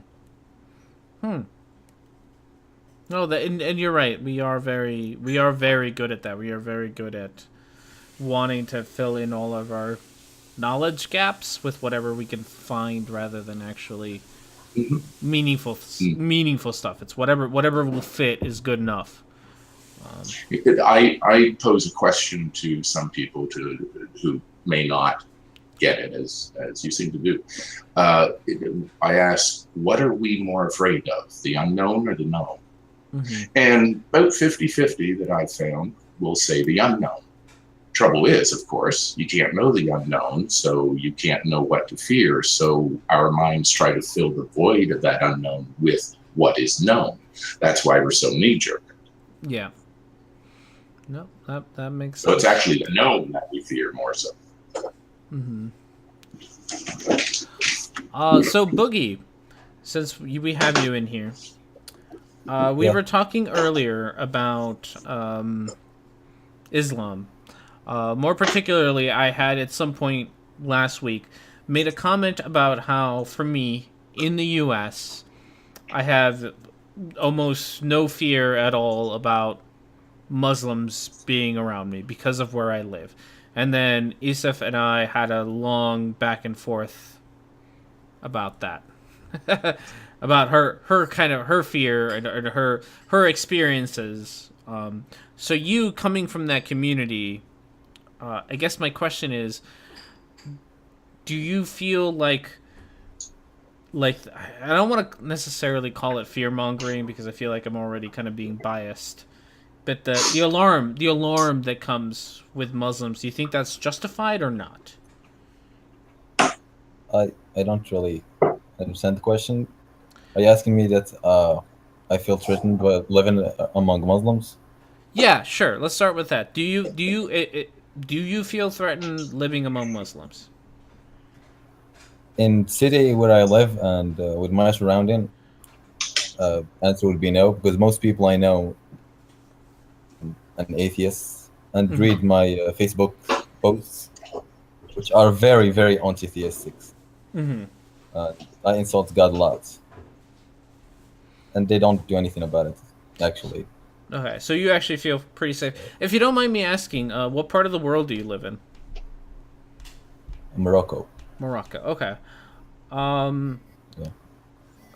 How would you feel if you were transplanted to a?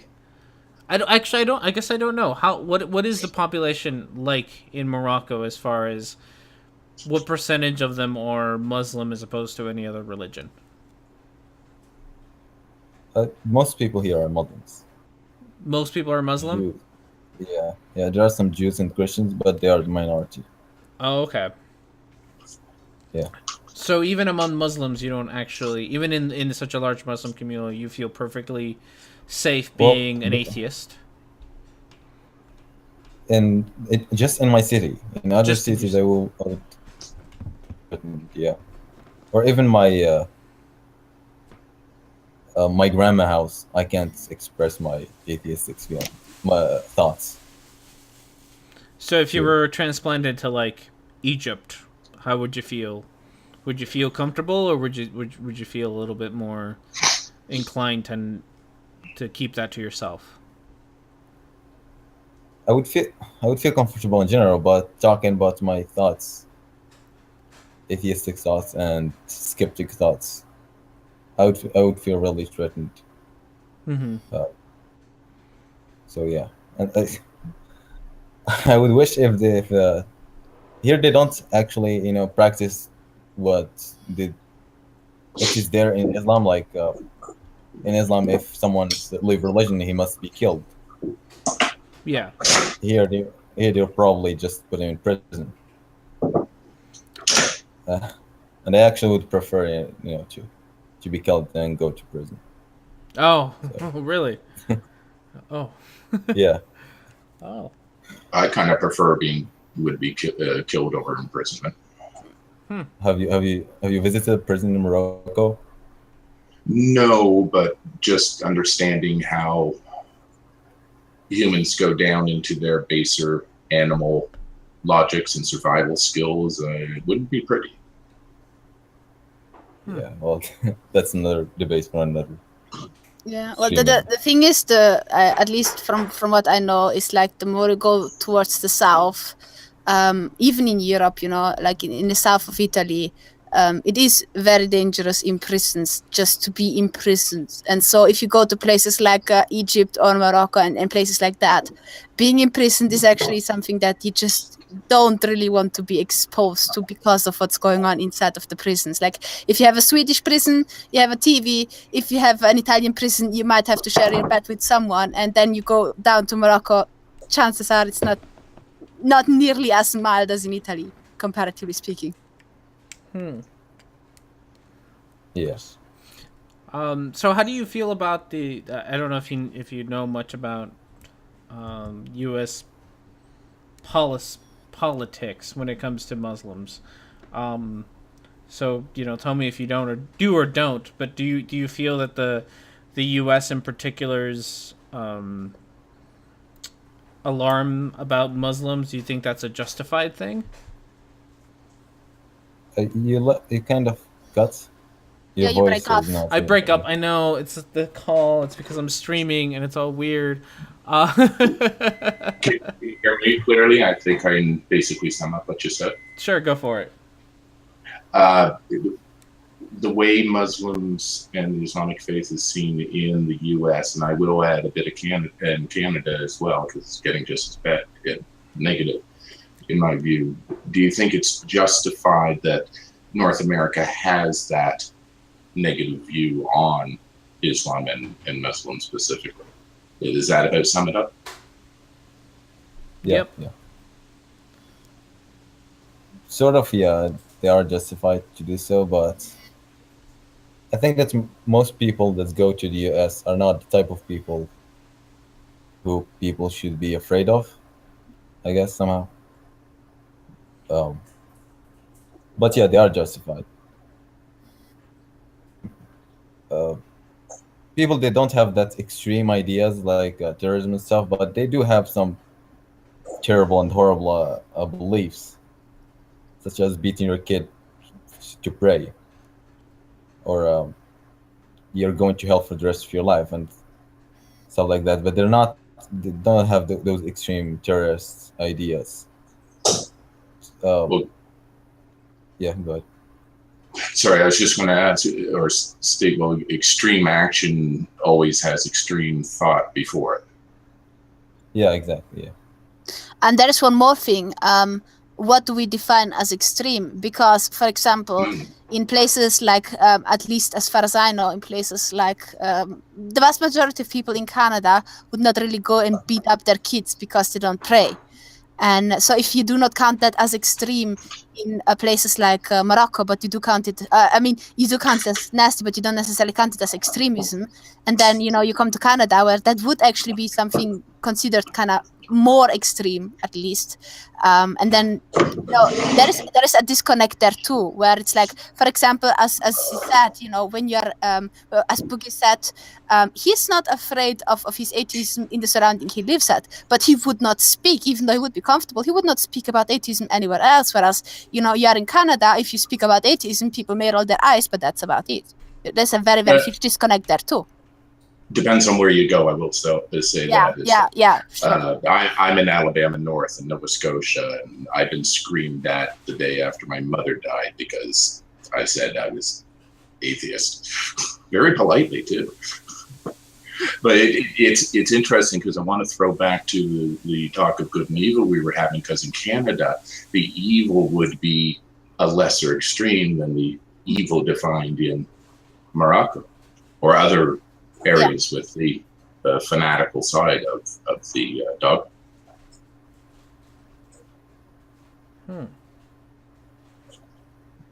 In other words, good and evil is cultural, not just personal, because culture is made by a group of individuals. Yeah. Parasitic type or symbiotic relationship, chicken and egg, they both came first. So earlier we were talking about sort of integrating yourself into foreign cultures.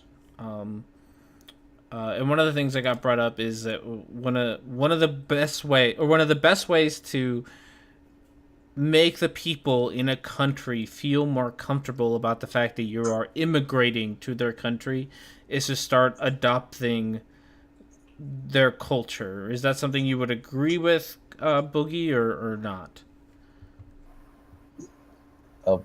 Yeah, sort of, yeah. But people are, as far as I've seen, people that I know are Muslims and are immigrating to the US or other countries. They don't want to apply the religion that much. Mm-hmm. They'll probably believe it, but still not apply it and use some excuses for it. But they still don't want to apply those things that they believe in religion, for example. And there's something about rich people and not wanting to apply the religion, just believe in it. It's like a cultural thing. actually want it to be applied. So in Uh, that sense, yeah. Do Yeah, you go ahead. find a lot of people where you live? Do you find a lot of people that want to impose more of the extreme Sharia stuff, or not? No, never seen someone Never seen talking anybody about. be like, No. Uh, you have to, you must wear a whatever, a burqa, or you never see that kind of stuff in Morocco, in my city, no. in I've your seen it city. in other. Yeah, I've seen it in other cities. Yeah. No, it's really odd because I remember how certain places in Morocco you feel like you're in Europe, and in other places in Morocco you feel like you're in the desert. Yeah, exactly. Huh. That's interesting. Yeah, if you shift the goalpost on the level of the extreme, it's in Canada as well, because there are Baptist churches and congregations here in Nova Scotia which still demand women to be head covered and quiet in church. We even have the Quiverful movement up here, down here. So, but you could apply that same, like you were talking about Italy as well. There's different areas that you just don't want to kind of be caught in certain aspects. But Toronto and Ontario in general is a bit of a bastion of progressiveness compared to some of the other areas. Yeah. Do you live in a city, Boogie? Just out of curiosity.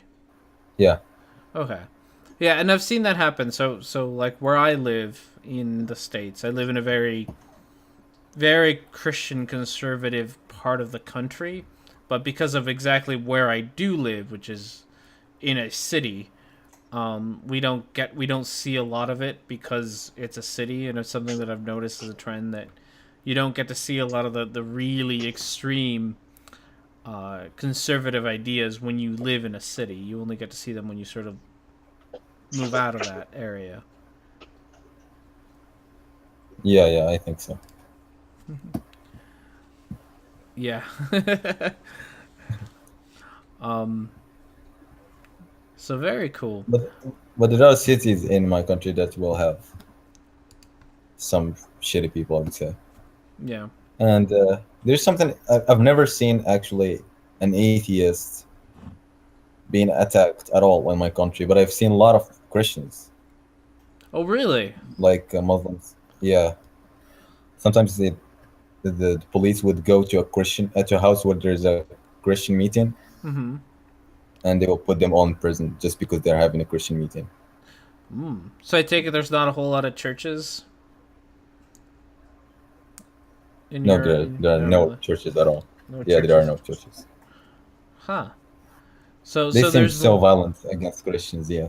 Wow. So For some there's reason. more intolerance for other religions than there are for just not having one. That's interesting. Just there's intolerance just for Christians, for Just for Christianity. Christians? Huh.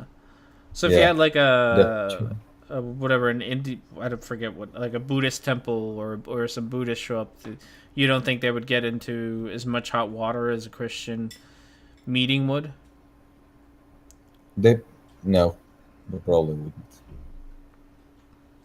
But would partially the problem be that they're just much more Christian than any kind of other faith? I mean, there are not many Buddhists as far as I know in Morocco.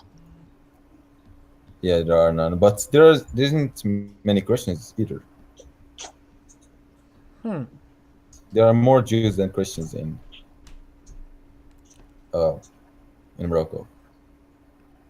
Wow, that I didn't expect. I honestly expected a lot more intolerance for atheists than I did for Christians. So that's very interesting. And weird too. It's I don't understand. huh. Well, it's not weird. It's a bigotry of the same vitriol, just under a different guise, right? I mean, as blacks are in the U.S., there's more black racism let's say, Irish racism when it used to be the flip. So it's a bigotry of a different flavor, or a different topic, I should say. But it's different when it's bigotry against religion, especially when your religion is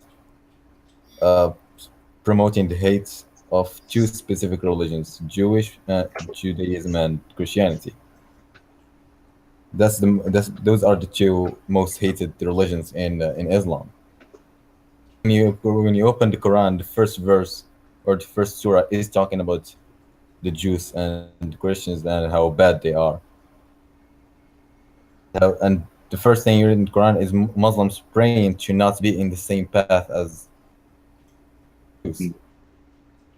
And They're the traitors of God, as it were, it seems in the Muslim faith. yeah, and especially Jews, since they killed prophets. Exactly. Well, to be fair, a lot of Christians don't like the Jews for the same reason. That's true. But it's not clear why they would target Christians and not target the Jews. Because Muslims hate the Jews more than Christians. Christians, they can have some common things. Yeah. But the Jews, yeah, they have more hate toward the Jews. Well, we have a sort of a similar thing here in the States where you have a lot of Christians who are extremely opposed to Muslims, and not Jews. Like there's also that sort of weird disparaging thing. Like all three of these religions are more or less based around the exact same thing. They all use more or less the exact same books, plus or minus a few. And yet we have a bigger Christians hate Muslims more than they hate Jews, to the point where in America we have this like agreed upon Judeo-Christian thing going on, which is also a little odd because like they don't really believe the same thing you do. I mean, they believe it about the same thing that you do, as Muslims believe it about the same thing that you do. Like you're all more or less believe the same stuff. But Christians picked Muslims to be mad at or whatever. Well, they're justified to be mad at the Muslims because Islam is all about hating those two religions, Judaism and Christianity. Mm-hmm. Islam is attacking Christianity a lot in the Quran. So they're justified to hate Muslims more than Jewish people. I suppose. Especially I guess they believe. Yeah. I guess the Bible Okay. and the New Testament stuff isn't as blatant about its go hate this one religion as probably the Quran is about hating Christians. Well, today's version of it. Yeah. Since Islam did not exist when the New Testament was written, so that makes sense. Yeah, that's true. Because I mean, there was a time where Christians had sort of hate on all religions. It just seems like they're picking more now on Muslims than anyone else. That seems to be the trend for me. But I'm also, I'm not part of these religions. And at the end of the day, Sorry. No, Sorry, at the end of the cut you day, off. someone's going to come by and be like, not all Christians believe that, not all Jews believe that, whatever. Well, I mean, the thing is, they're mirror images of each other. They both basically hate each other, or can hate each other, because each one is heretical. Each one has their own prophet. Mm-hmm. The quote unquote true Scotsman of the religion, and with the world becoming one more, a bigger homogenous herd. That's the perceived enemy, because it's fighting for the base or the quote unquote truth of the religion. Mm-hmm. Your Boogie said, everybody hate the Jews most because they kill the prophets. Yeah. And with Christianity, they're no longer hating on their own sects. They've got a bigger target now because it's worldwide. That's why a lot of the people who are against immigration and refugees are Christian at their base, because you're allowing the enemy in, the one who has their own Jesus, as it were. And going back to what you were saying about the sects within the U.S. Hating on each other, part of the reason why in the Constitution you have the separation of church and state is because of warring factions of Christianity.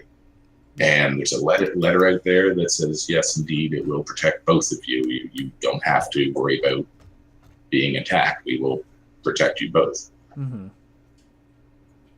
that's very true. All right. With that, though, I have to end this because this is way past my... this is way past my usual...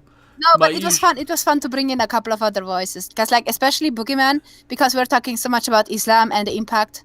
He is right there. He lives in a Muslim majority country, so it's very interesting to hear it from that perspective. Yes, and I also. Yeah, go ahead. And you should like him. Like, you should invite him once. It's cool.